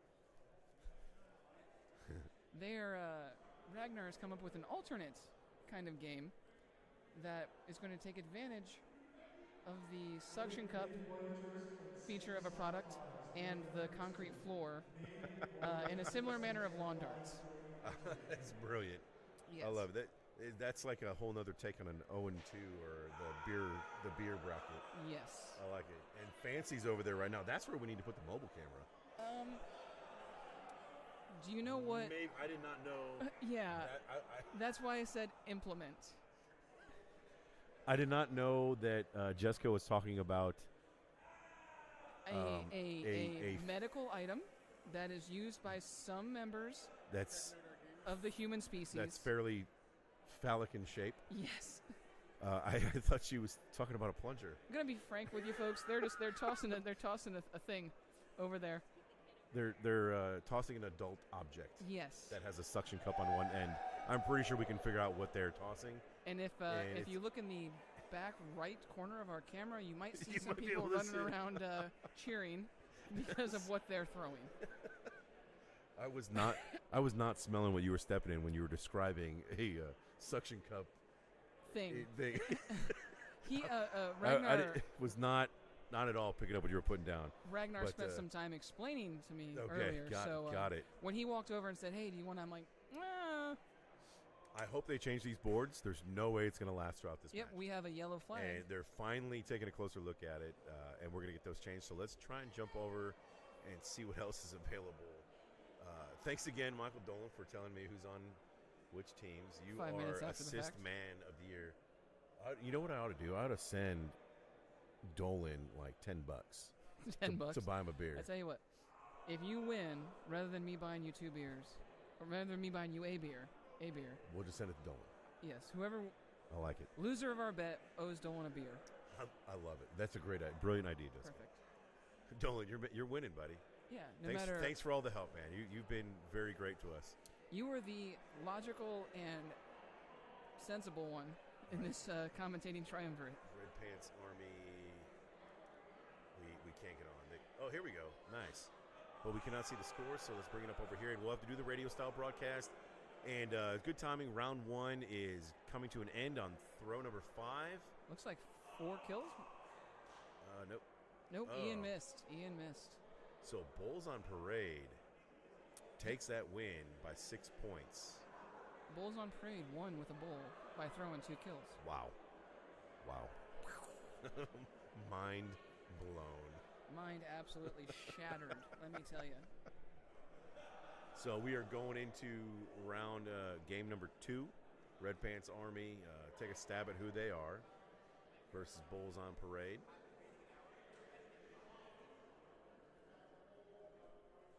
We did get official confirmation. If you've been waiting an hour, you are allowed 5 throws.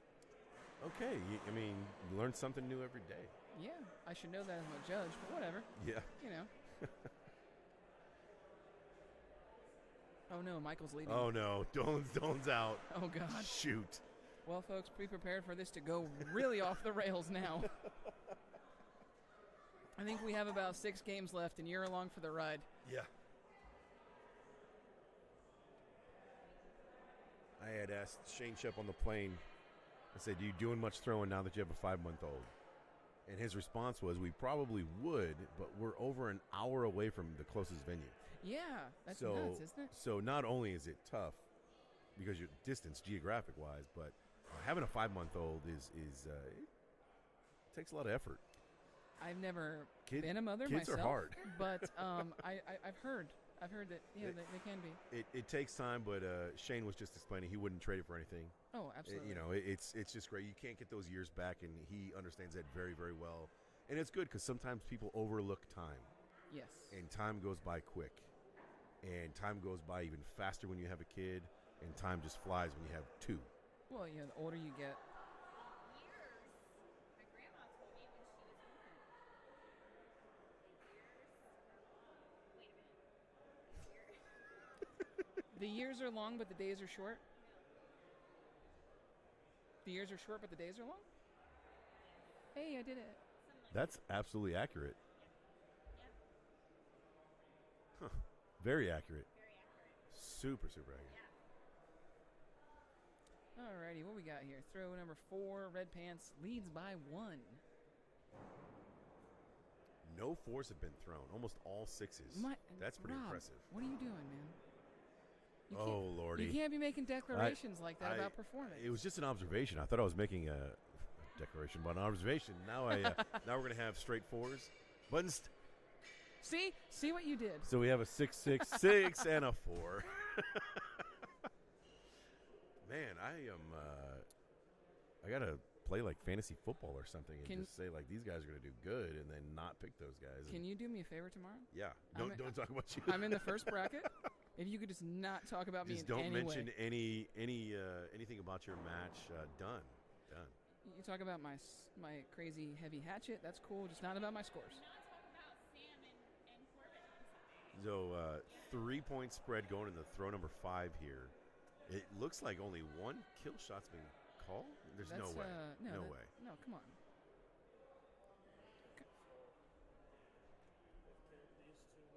Oh, they just didn't register. Okay. Miss? Thank you. Miss? There has to be more.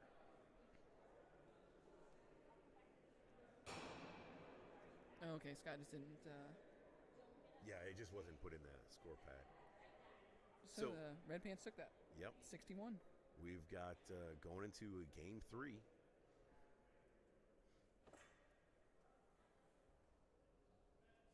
Oh, they're live right now. But I guess we're going to stay right here right now with game number 3.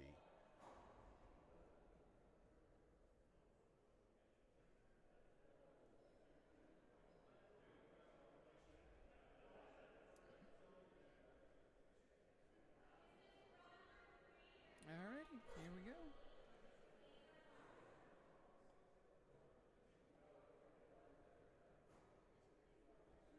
Let's jump over and see. Yeah, these guys are just starting. Is that that's the mobile camera? That's the mobile camera. Yes, sir. So we can't see the score on that anyways. I'll see a mouse on that.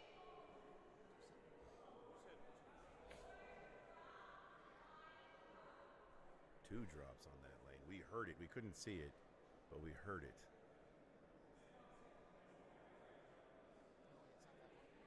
It's this one. All right, so Maiden Voyagers are up 24-23 on same side fives in game one.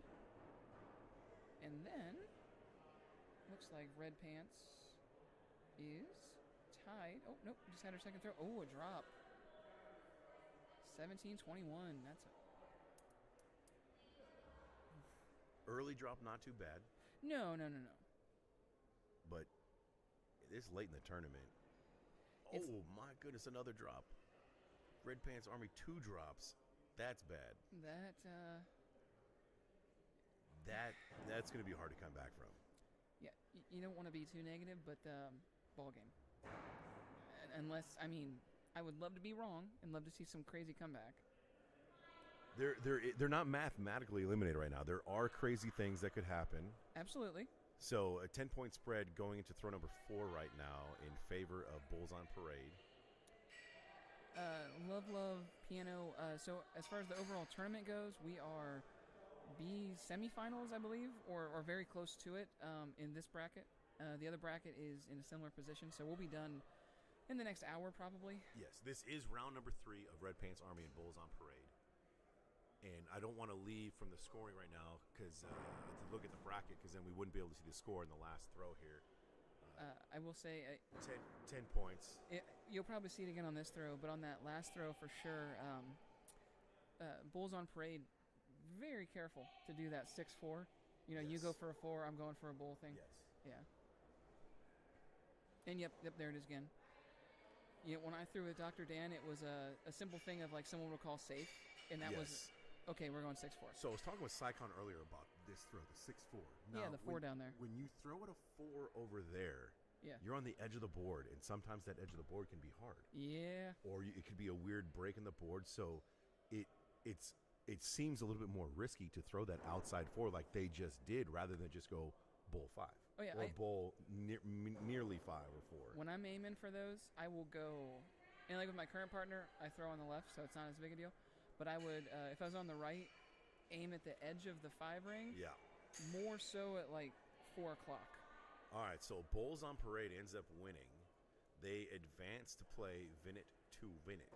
Vintage to Vintage. So we won't make the same mistake we did earlier. Bulls on Parade is the B bracket finalist. Correct. And they're playing Vinit to win it. So that means if Bulls on Parade wins, they play again. Yes. They play again. So, Bulls on Parade needs to win 2 matches, so yes, 4 games. Correct. So we'll jump to that once they get started, which will be in just a little bit. Right now we're in game number 2 of Maiden Voyagers versus Same Side Fives, which is, we said double or nothing, right, on this?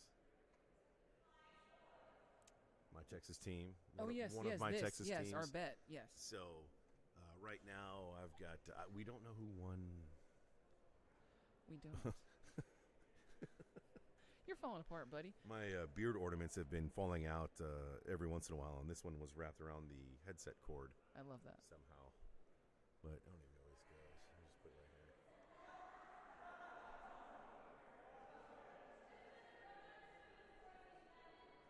If we go to the other view, we might be able to show them the scores, I suppose. I just thought this was a nicer camera. But it's not.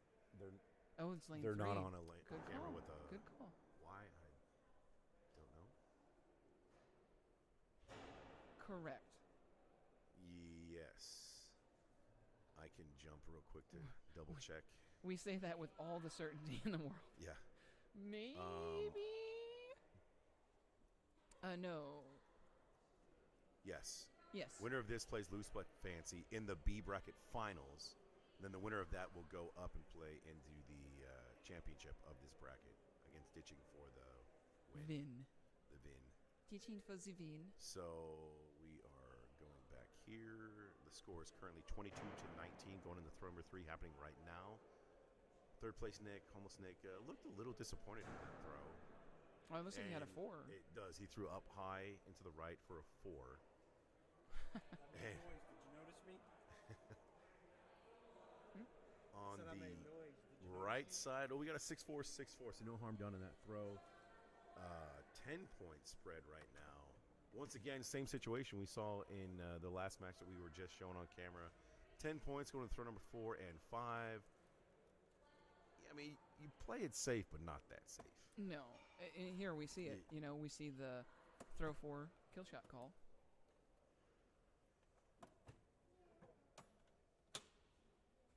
And looks like Dr. Dan taking that call. Not streaming my final anymore. We're switching. We're getting back and forth. I just want to know because, like, can you see 10 or 11? We can see 10. 10? We have Yeah. no board cameras, though. No, that's not true. Are you sure it's 10? Because last time it was only 11. Yeah. The lane 11 camera's a little crooked. Is anybody throwing on that lane? Oh, right no, now? we can't see the boards on 10. Yeah, 11. I was like, Yeah, 11. Is 11 open right now? Alrighty. So main looks like Dan missed that kill shot. So main Voyagers is up 44-35. Oh. You know what that sounded like? A door opening. Wide open. And the axe bounced in front of Dan. Philbom not happy. Nick not happy. Nick's not even looking at the boards. Dan is questioning whether or not it's good or not. A lot of tension right now in this judgment. And I'm betting Maine's Voyagers. Well, I don't. It's hard to say who took game 1 because they could both be nervous. So this could be a 10-point swing. That'd be insane. I feel like you needed this the whole time because all the stats are in the first game. Oh, wow, look at that. If only they gave every one of us one of those in our player bags, and I remembered that I had mine in my room. So it was a miss on that kill. That's why Dan's hands were on his knees because he knew he missed it. Well, no, that one was Justin that threw that kill. Oh, it was Justin. I think what happened, Dan. So clearly, same side 5 took the first game, but I think what happened is Dan thought that Justin hit his kill, and he thought he hit a 5. It was that close. So it would have been a 1-point loss. Wow. So I guess in that regard, maybe it's a little bit better to lose by 9 than by 1. Yeah, moving on to the game number 3, that rubber match, that infamous rubber match that we've been talking about all day. All day. Well, you know, it is the World Championships. Yeah, it's supposed to go to 3 games. Yeah, if it doesn't, I mean. Your name is Brown Johnson.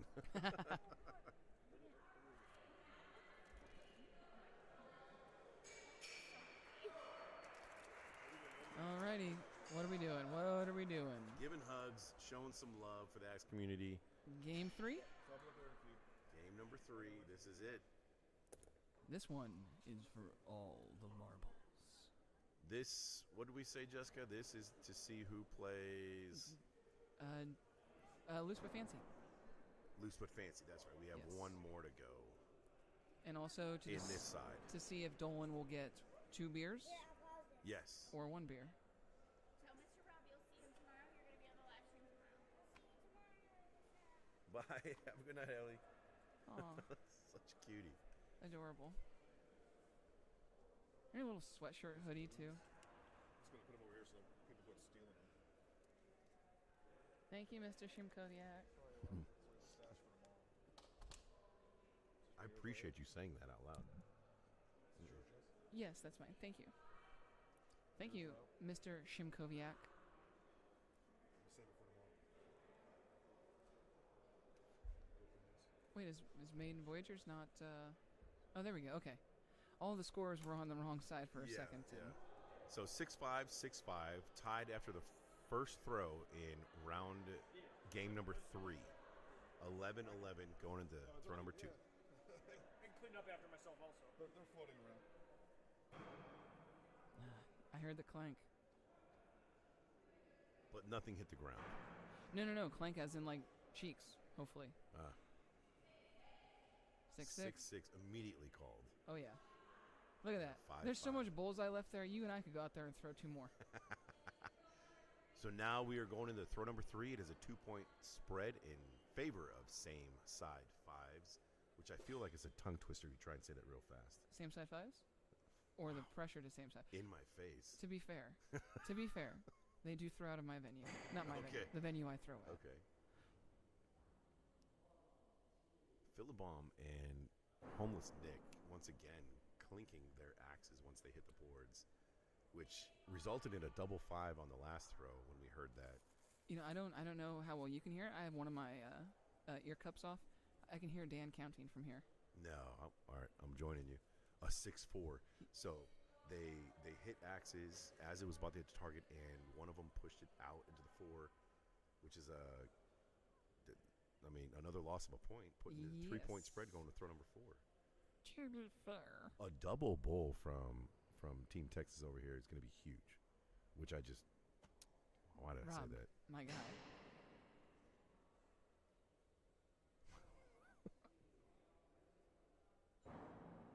Love the camera work by Brett. Okay, I appreciate that. 6-6. 6.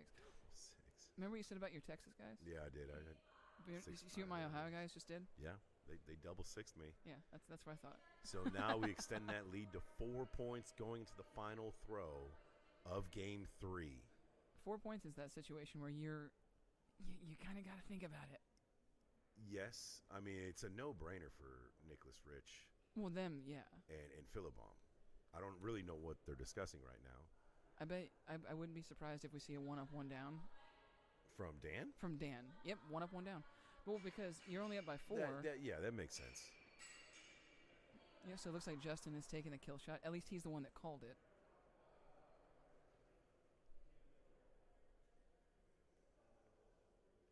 Nick jumps up to the line and gets ready to throw, and Philibom wasn't even ready. Gets up there. Same side fives is definitely taking their time intentionally. It's like maybe 2. That's a hit and a 6, I think. Yep, 6 hit. Nice finish from Dan. Hit. Same side fives, puts up a 60. 60. Man. Quality throwing.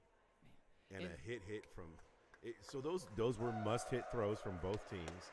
And they all hit the throw that they were supposed to do. Every single person came out there and said, all right, cool, got this. Same side fives ends up winning by 2 points, 60 side to fives. 58. Dan and Justin. Dan. So we are going to see same side fives jump up and play loose but fancy. And loose and fancy should be getting some practice throws. I would think at least 5. I didn't have the clock on them. You didn't? That was your job. But I didn't have the clock, but if it's been over an hour since they've thrown, they are allowed to have practice throws. And that match will be coming up very shortly. On the other side, I thought they were... Yep, we had it. This is it, the camera? Yep, sorry, folks. This is Vin It to Win It. Anthony, can we move that camera? Where are they going to play? They got to bring them over here, right? Yeah, if they bring them over here to Alrighty, we need so to go to the other Vin It side. to Win It is currently up by 3. We are in Game 2, throw 5. 44 to 41. Can't tell you who won Game 1 just because the app unfortunately does not allow for that information to be easily accessible to us here without terrifying the judge over there. So sorry about the loose camera. We're going to have the mobile unit go over there and give us a better picture on the throwers. But we can see the boards, you can see the boards, and we can see the score. You cannot see the score, so we'll just continue on. Hit miss. 52 to 57. And we go into Game 3 now. That's fine.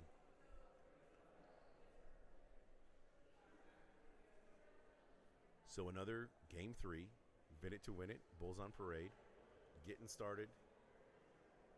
And we've been doing this a lot today. Lane 3s, or Game 3s. Game 3s, yeah, all day.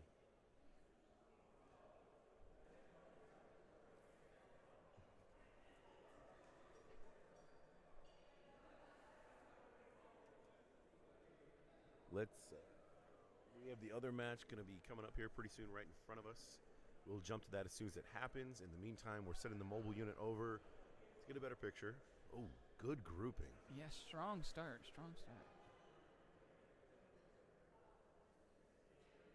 Do we know which side is who? Uh, That is Bulls on Parade. Oh, well, there we go. Okay, there we go. We saw him. So right now we have Vin It to Win It on the right side of our screen and Bulls on Parade on the left side of the screen.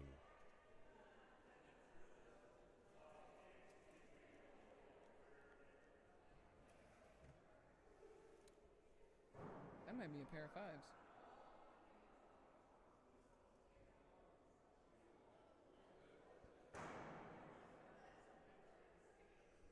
Nope, 6'5". What do I know?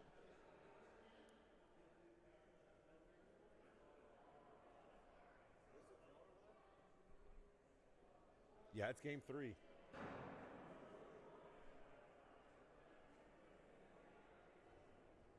Going into throw number 3, we have a 1-point spread, another tight grouping. These guys are throwing lights out right now. That looks like almost a Robin Hood on the right. It's not. It looks very close to one. But, that's probably one of those situations where Vin's handle probably just hit the back of Kyle's axe and bounced up a little bit. So another 6'5", 6'5", extending it to 33 to 34, 1-point spread. Stays the same, no harm done.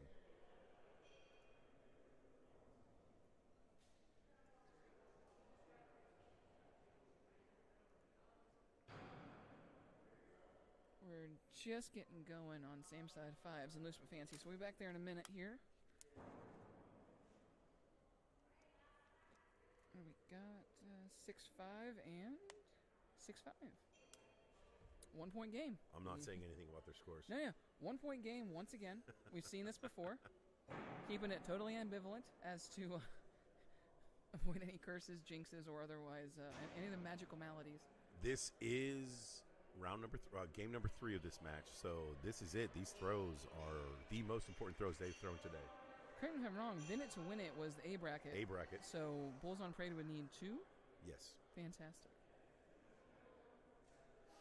And the winner of this entire match is the one that goes To ESPN. to the big show. Vin it to win it. Congratulations to Vin and Kyle. Wow, 60 to 53. Yeah, we've seen that a bunch today. That 60 number in duels. Just like in Hatchet, if you can get a 60 consistently, you're probably doing pretty good. Pretty good. All right, we are just about to start. So congratulations to Vin it to win it. Vin Crescenzo, who's been on the big show before in duels, as well as we're going to the roaming cam. Yes, sir. Yes, here we are. We just had a gorgeous pair of probably bullseyes from Loose but Fancy. And a 6'6", 6'6", 6'6" to start it off with. Wow, that's what I'm talking about right there. Yeah, they've been throwing electric all freaking day, so it makes sense they'd start that way. So Vinny Vinny. and Durant make it from that bracket. Wow. That might be another 6'6". That might be as well.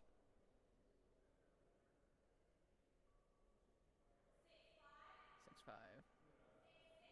6'6". Yeah, Love Piano. So Brown Johnson won their bracket. So they will be on ESPN. And we're just getting the last 2 competitors now. So actually, no, he's got one. Vinna to win it will be on. Yes. Who is the... Sloth Ghost, so Sam Carter and Corbin Yes. Decker. Sam Carter, Corbin Decker, Vin Crescenzo, Kyle Durant, and Lucas Johnson, and Hayden Brown. And then the winner of this game will play... I forget what their team name was. I forgot their team name, too. That slips my mind. Ditching for the win. Oh, yeah. So Gary and... Team Lazy Axe. Yeah, Gary and What am I doing? Mark. Good Lord. Right? I've known most of these people for 3 years.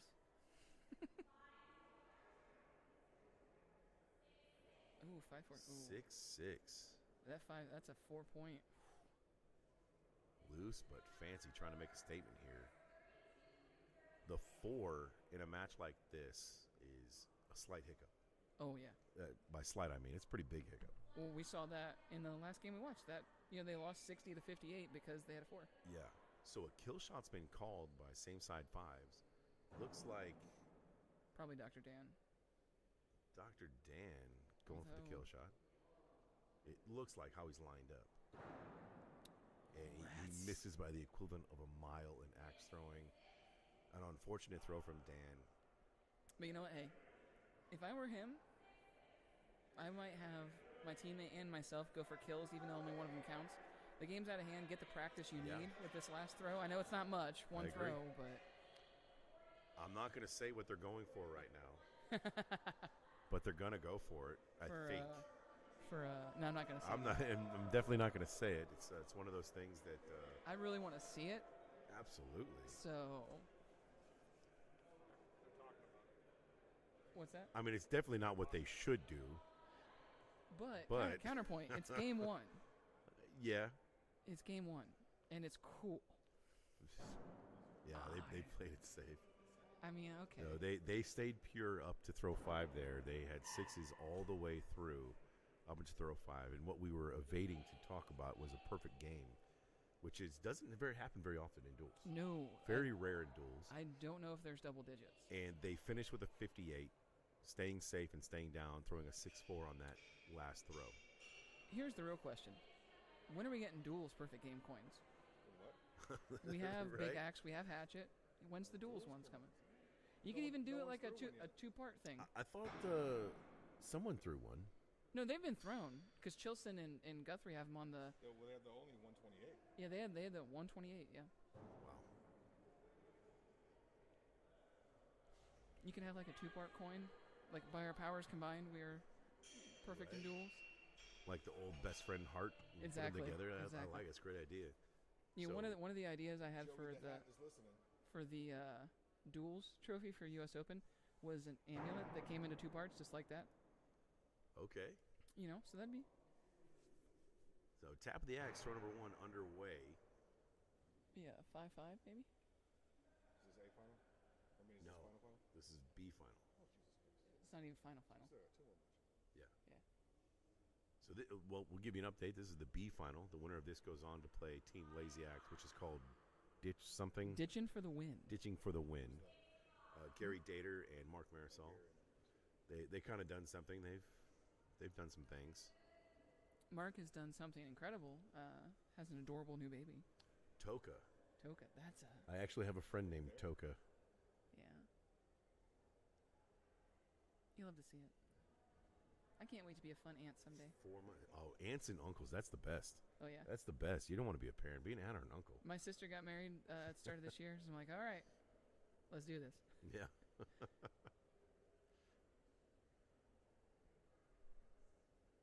Technically speaking, that's a fault on Fancy.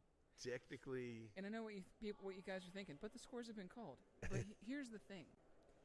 When a second comes up, the other throwers are supposed to retreat behind the line. Yes. And Fancy didn't do that, so. So taking a really close look at this, Ben Oh, yeah. McDonald comes in and they're still questioning him, and Ben is explaining his decision right now. Volume is really low for everyone. As far as we know, it's good. Is everyone else hearing us well? I can hear Rob really loudly. Let's get some confirmation from some of our other listeners on that, and we'll make some adjustments if we need to do that. Duels, 64, yin yangs. That's what I'm talking about. Hell yeah. I like it. So I think what Ben was doing there, he did this with me a couple times today.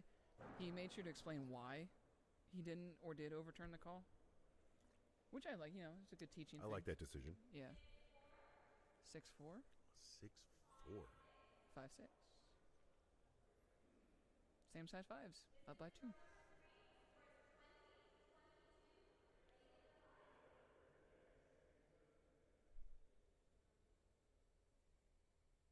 We got to turn the volume up. How do I'm not touching anything. No, we need an Anthony to do that. We need an adult. Unless maybe I bump something with my foot. Who can say? Not too sure. How are we just being told the volume was low all day? Kara, where were you at on that one? Max volume, but can barely hear the commentary. Well, we're going to get that fixed. Sorry about that, guys. Definitely wasn't intentional, because believe me, I like the attention. It's got to be a real easy volume button out here somewhere, right? Bro? Look, it's probably one of those. Can you see if it says anything? They're the biggest buttons. Say something. That's my microphone. Oh, that's definitely turning up my volume in my ears. I don't know if that's turning up the volume on your guys' end. Can everyone hear me a little bit louder now? We just turned a knob. And by we, I mean Jessica, because I'm not allowed to touch any of the equipment anymore. This is called Rob puts it on me. So that way, if the blame falls on someone, it's... Still a bit low. So How is Rob's compared to mine? that just turned up the volume in our...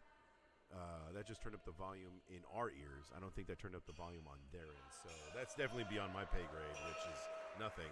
So yeah, we'll try to keep it as loud as we can. yeah. Can you turn mine down a little bit? That's hurt my ears a little bit. I'm an old man these days. Is that better? That's very good. Perfect. So we're going into the 5th throw. It is 45-43 right now. Kill shot been called by each team? Oh, they definitely call it 2. The app just doesn't let you select 2 at once. Okay, that's good to know. At the end of the day. That's why a lot of times you'll see them both filled in. Yeah, okay. Yeah. So double kills hit by Loose But Fancy. And a miss. And a miss. Okay, so Loose But Fancy wins in 2 rounds with some pretty exceptional throwing. I don't know whose score that is, but they had a perfect game. 1 missed shot in 10 throws. Oh, there is a 5 on there. Including hit kills. Yeah. So that is... if we assume left to right, that should be fancy. It should be fancy according to the scorecard and where they're positioned on the floor. But either way, outstanding throwing by them. Absolutely. They're going to go on to play Team Lazy Axe. Ditching for the win. They are headed that way now. Baby Toka is on the way as well. Oh, Baby Toka. such cutie. I think Baby Toka's 4 months? Oh, wait. So maybe we're just not close enough to the mics. 5 months. I mean, I'm right on top of the mic. I mean, I was getting a little bit far I'm gonna earlier. Start putting my beard ornaments on this mic. We need to have, like, the P shields, though. Like the Yes, the definitely. Pop shields. Definitely. All right, so we're going to put these mics right up in our mouths. Just going to all up in there. Right up in there. Thanks for the feedback, guys. That's good stuff, and we will make that adjustment with this last match of the day. Hey, wait, hold on. Love Piano. You should be thankful you can't hear the commentary. That's rude. Wow. I love it. Who is Love Piano? I am not too sure. I'm just like, man. Hey, we see Ben and Mario and Brett Williamson. Brett Williamson, everybody. Just mean mugging the camera. Oh, believe me, we're these things are like halfway down our throats at this point.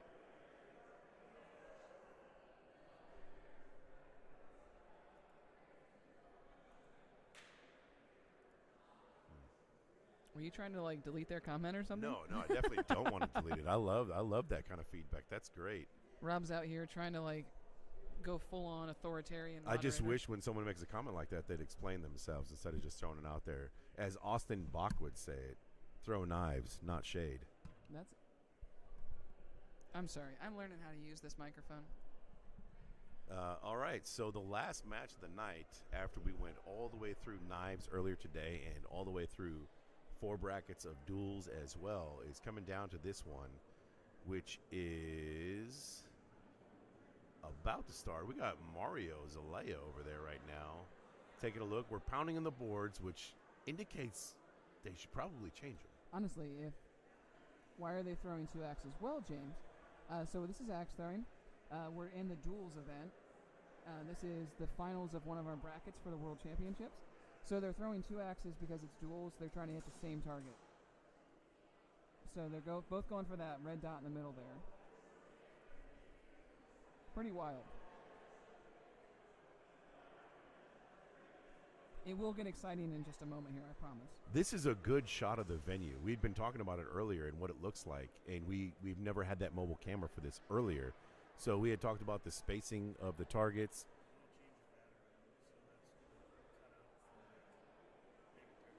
Okay.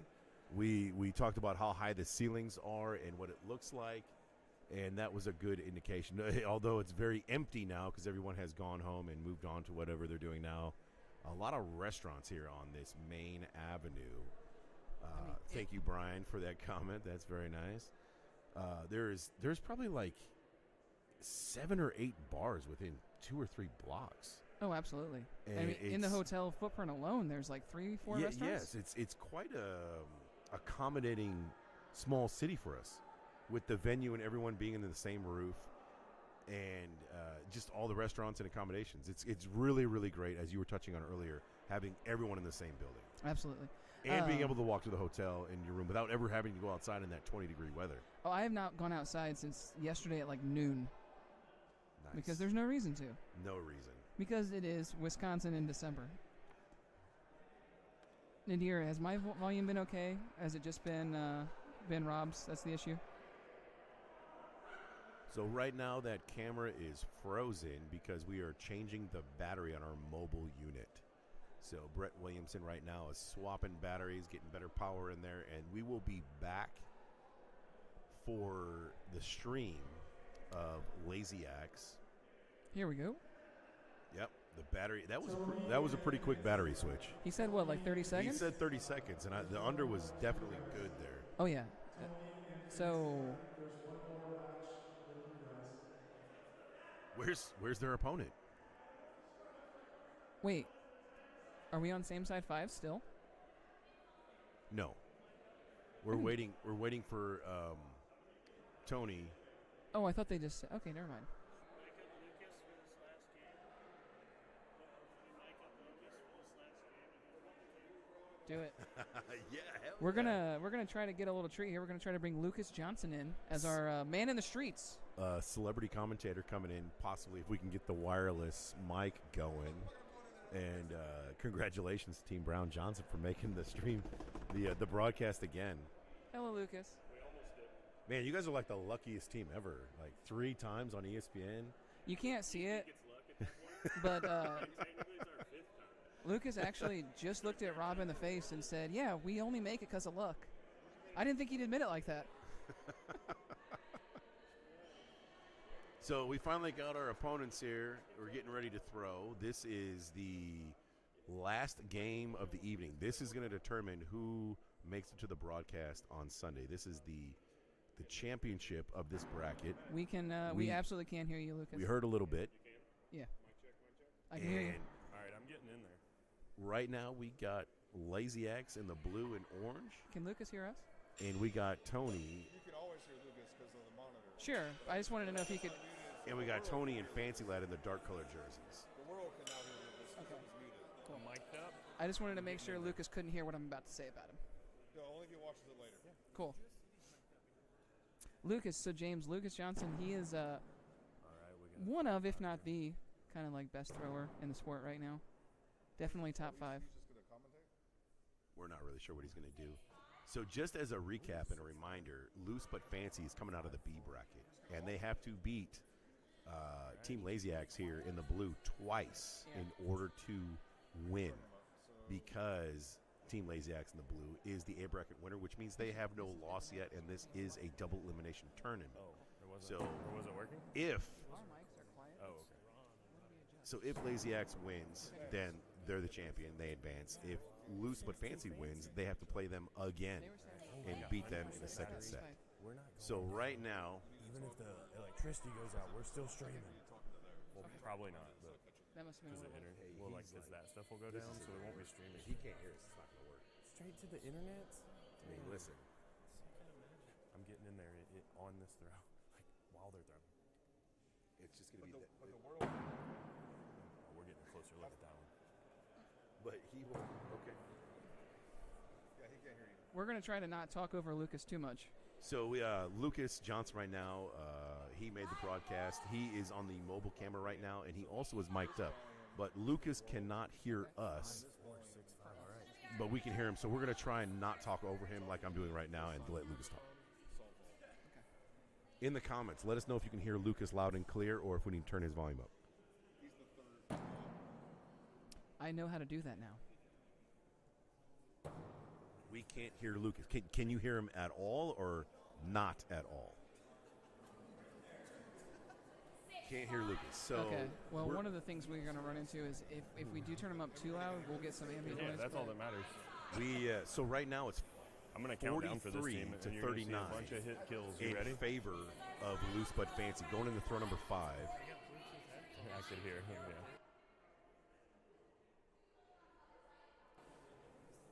So throw number 5 coming up. It is a 4-point spread.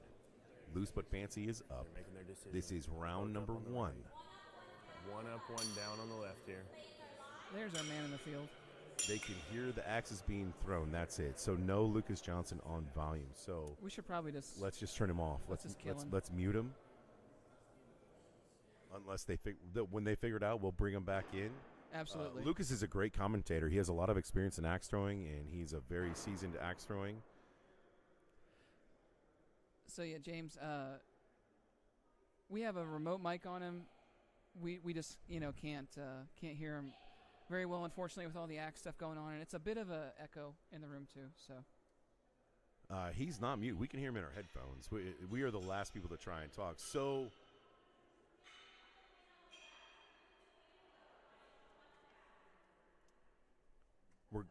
we're going into round number 2. Loose but Fancy did take game 1. And they are the B bracket winners, so they are going to have some work to do if they want to advance. 1 of 3 more, or 1 of 4 total. 3 more they need. That's a pretty tall order at this stage in the tournament. Absolutely. Absolutely. We need the camera to come back a little bit, huh? So we can see them throwing as well.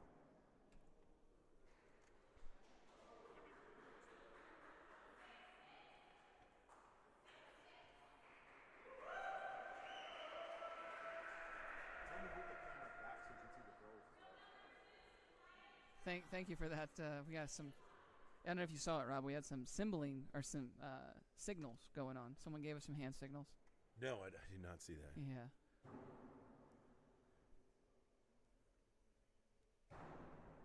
Looks like we got might be 2 bullseyes.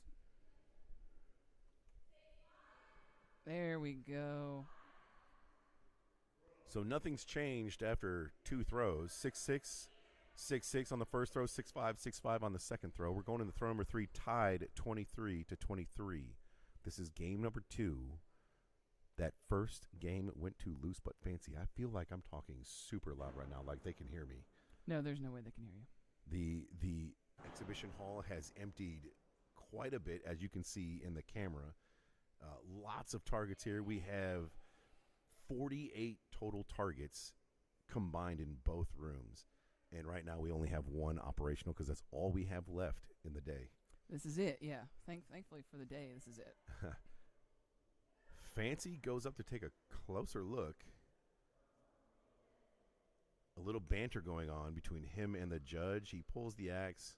Oh, so what we had there, that was the first case we've seen of someone pulling an axe so the judge can get a better look at it. So get a better look. Yeah. And usually not usually, the judge does have to call for that. Yes, correct. 5-4. Wow, that's a really low.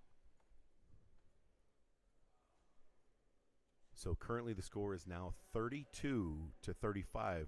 Team Lazy Axe taking a second look at their axes as well. Right now, and they pull their axes, so the score is now 32-35. Once you touch your axe, that score stays. Yep. That score is permanent. If you want a second opinion, you have to call for it before you even touch the axe at all. Even if you don't move the axe, if you touch the handle whatsoever, that score is locked in. Actually, yeah, especially in duels, James. James, I bet a lot of axes get broken. Happens all the time.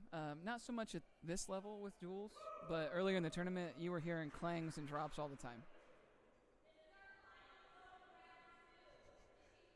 Oh, dear Lord. We might have some... if you are someone that suffers from motion sickness, prepare yourself because the camera might move. Right now, current score is 44-46 in favor for Ditching for the Win, which is the team in the blue and orange jerseys. Everyone is going up right now. I think I heard the clanking of 4 axes. Absolutely. Time being taken from Tony and Fancy on the far side of the screen. The throws look good from our vantage point. I think that's 2 hits. Quad hits? Gary looks a little disappointed in his throw. I think Gary missed. Oh, yep. And it was a miss and a hit. Gary missed his throw. And a hit from Loose But Fancy. So they win the first set. Yes. But like we talked about earlier, they have to play again and beat them again because they just handed Ditching for the Win their first loss. And it's a double elimination tournament. So here we go. You have to lose twice. This is the finals of the finals. This is it. So whoever wins this best 2 out of 3 series right now will end up advancing to the broadcast on ESPN2 on Sunday, which will be recorded on Sunday and aired at a later date, usually about a week later. Tony right there is closest to us in the screen in the black and white jersey, Adidas pants. He made the broadcast in knife throwing. His partner, Fancy Lad, on his right. As we noted, a former ESPN star. A former ESPN star. He is a very seasoned thrower. He has been throwing quite a bit over the past few years. He has made a very very good reputation at axe throwing. A stout gentleman and just an all-around good dude. Oh, absolutely. He's another one of those people that you find so many of in this community. Oh, we got to do the next game thing. Yeah. Actually, so Mark Mirasol on Ditching for the Win, he was on ESPN for Big Axe last year for Worlds. Yes, winning the championship. Yes. No, not. And the U.S. Open, he made the broadcast as well in Big Axe. Did he? He did. Nice. He made a good run. I think for him it was validation for him as well, making the broadcast twice. You do it twice. Because making it the day 2 in these big tournaments is not easy to do. No. It is, even though you don't end up winning the tournament, when you make it to day 2 and you make it onto the broadcast, that is quite an accomplishment, especially at the World Championship. Where you're stacked throwers here. Literally the best of the best. There might be, I'm sure there are some people out there that practice axe throwing in the backwoods of Taipei or something who are incredible. But at this level, once you're here and making TV, like. Correct. So after throw number 1, we're tied 11-11. This is throw number 2 happening right now.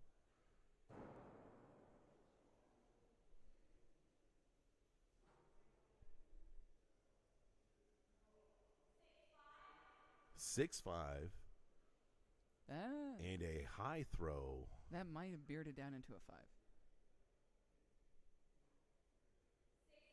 Yep, 6-5. So those blue dots are called kill shots. Those are open at any time when you decide to call them. They're worth 8 points, and they are a hit or a miss valued shot, meaning if you hit it, you get the full 8 points. If you miss it, you get 0. So it is the same size as the bullseye at 1.5 inches, but it is definitely a riskier shot because of the score. Oh, my goodness. A drop. Well, and, you might think, well, if you throw for bullseyes and they're the same size as kill shots, why is it harder? It's the height. The height. So that bullseye sits at 60 inches above the ground, and the kill shot sits at 72. Roughly, yeah. 72 point something. 72 above the ground. So just that little bit of elevation change makes for a significantly difficult shot. Plus that risk of an all-or-nothing shot is a risk-reward type of thing. You have to ask yourself based on the score. Well, and, you're throwing the bullseyes all the time. So it's a lot easier to get good at those because every single time you throw, you're going for that bull. In the format of duels right now, the kill shots are only open twice. Twice for each 5 throws. So you cannot just keep going for them. Yeah. Which would be a less riskier shot if you kept going as far as dropping and hitting another axe. However, they're only open twice. Would it, though? Yeah. I mean, for an all-or-nothing score, no. But as far as hitting another axe, yes. So on that last throw, it looks like two hit kill shots, resulting in a 56-55 win for Loose But Fancy. Those 2 hit kill shots, not enough, a little too late. Well, and then it's another situation like we talked about before where you have to go for the win. Yes. If those guys had played it safe and went for like an 11 or something? So where we're at right now, this is the finals for these guys. Loose But Fancy took round 1. If they win round 2, it's over. Ditching for the Win, the guys in blue from Lazy Axe. This is a must-win game for them to force a game 3. Best 2 out of 3 for these finals. Big throws coming up. A lot of pressure, a lot at stake. Making it on ESPN is a big deal. Not only is it validation for you as a thrower, that you prove to the world that you're a good thrower, but you're making it on TV, which is a big deal as a sports fan and a sports thrower at this point. It also helps your sponsors. A lot of throwers rely on sponsors to make these trips. We're in Appleton, Wisconsin right now, which is not the cheapest airport to fly into. Roughly twice the amount of flying into Milwaukee or Chicago. But Appleton is roughly 2 hours from Milwaukee, 3 or 4 hours in Chicago, depending on what airport you go to. So James, this is the final of this particular bracket, and it's been a long day. So we did knives earlier, and that started at 9 a.m. Yes. And a lot of throwers throw in multiple events. So since this isn't just like the day of the finals, what usually happens is people will finish, and then they'll go up to their hotel room or go out to eat or hang out with friends or something like that. We have a big day tomorrow. Things will again start early in the morning at 9 a.m., and we will have hatchets and big axe tomorrow.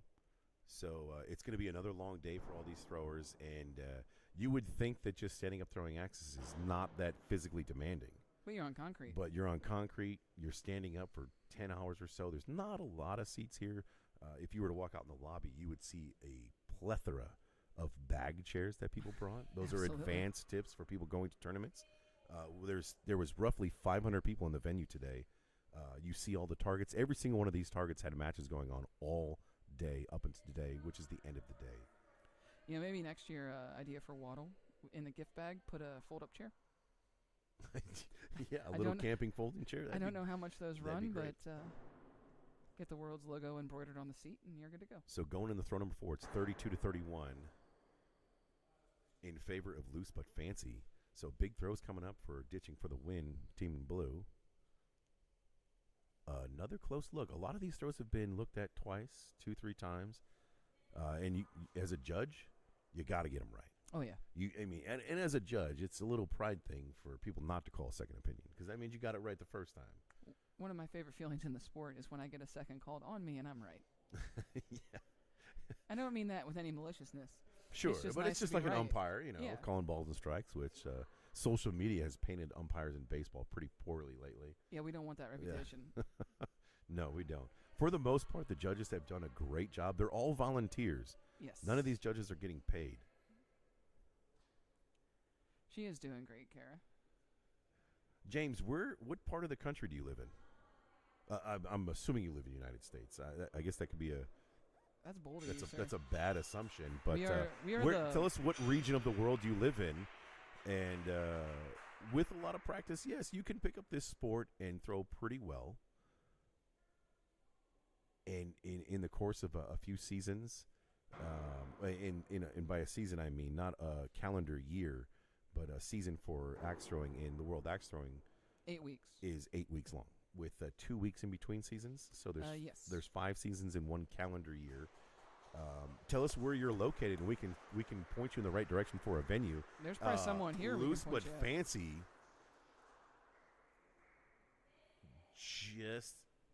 We'll get the scores put in here. Dramatic pause right now. Jimmy's in Arkansas.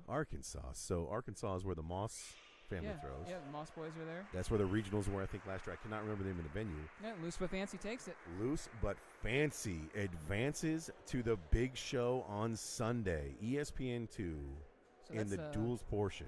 That's Tony Loose for 2 events. Tony Luce has made the broadcast in 2 separate events. The broadcaster will be a 2-hour broadcast for knives and a 2-hour separate broadcast for axes. Absolutely. Which includes hatchet, duels, and big axe.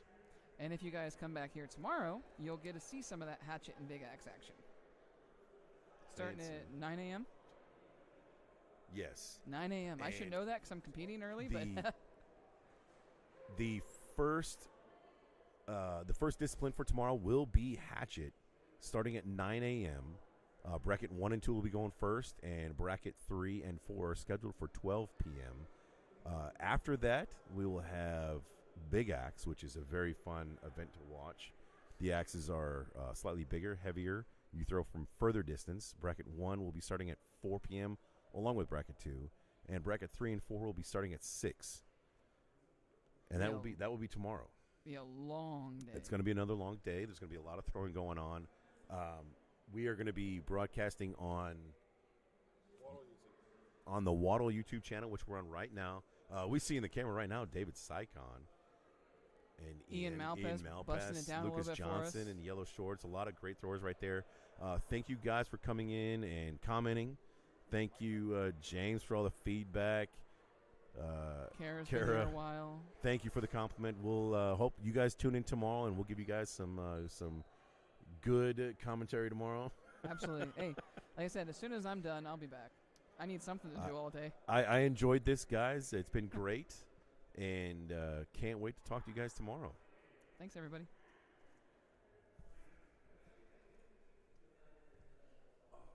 Thanks, guys. Yeah. Awesome job. Thank you. Hasta mañanas. Yeah. Going upstairs to drink? You did? That's where I'm going in a few minutes. Are you done? Yeah. We're just gonna check all the cameras and then. I genuinely think I had more fun doing The throwing? Yeah.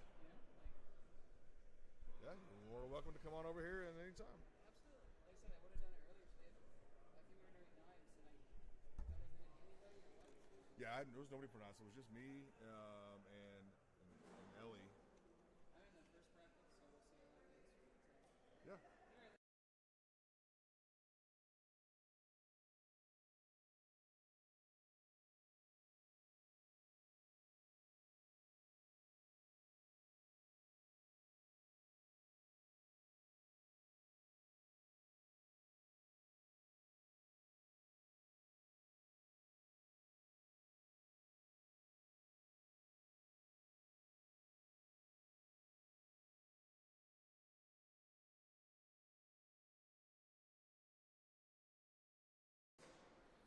All right, guys, we're going to stay live just a little longer. We have to readjust cameras for tomorrow. And then I'll take it offline to pop in new graphics.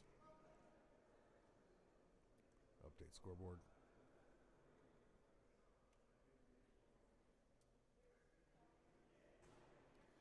And Rob Leverance will be back with his fantastic commentary.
Test 1 2, test 1 2.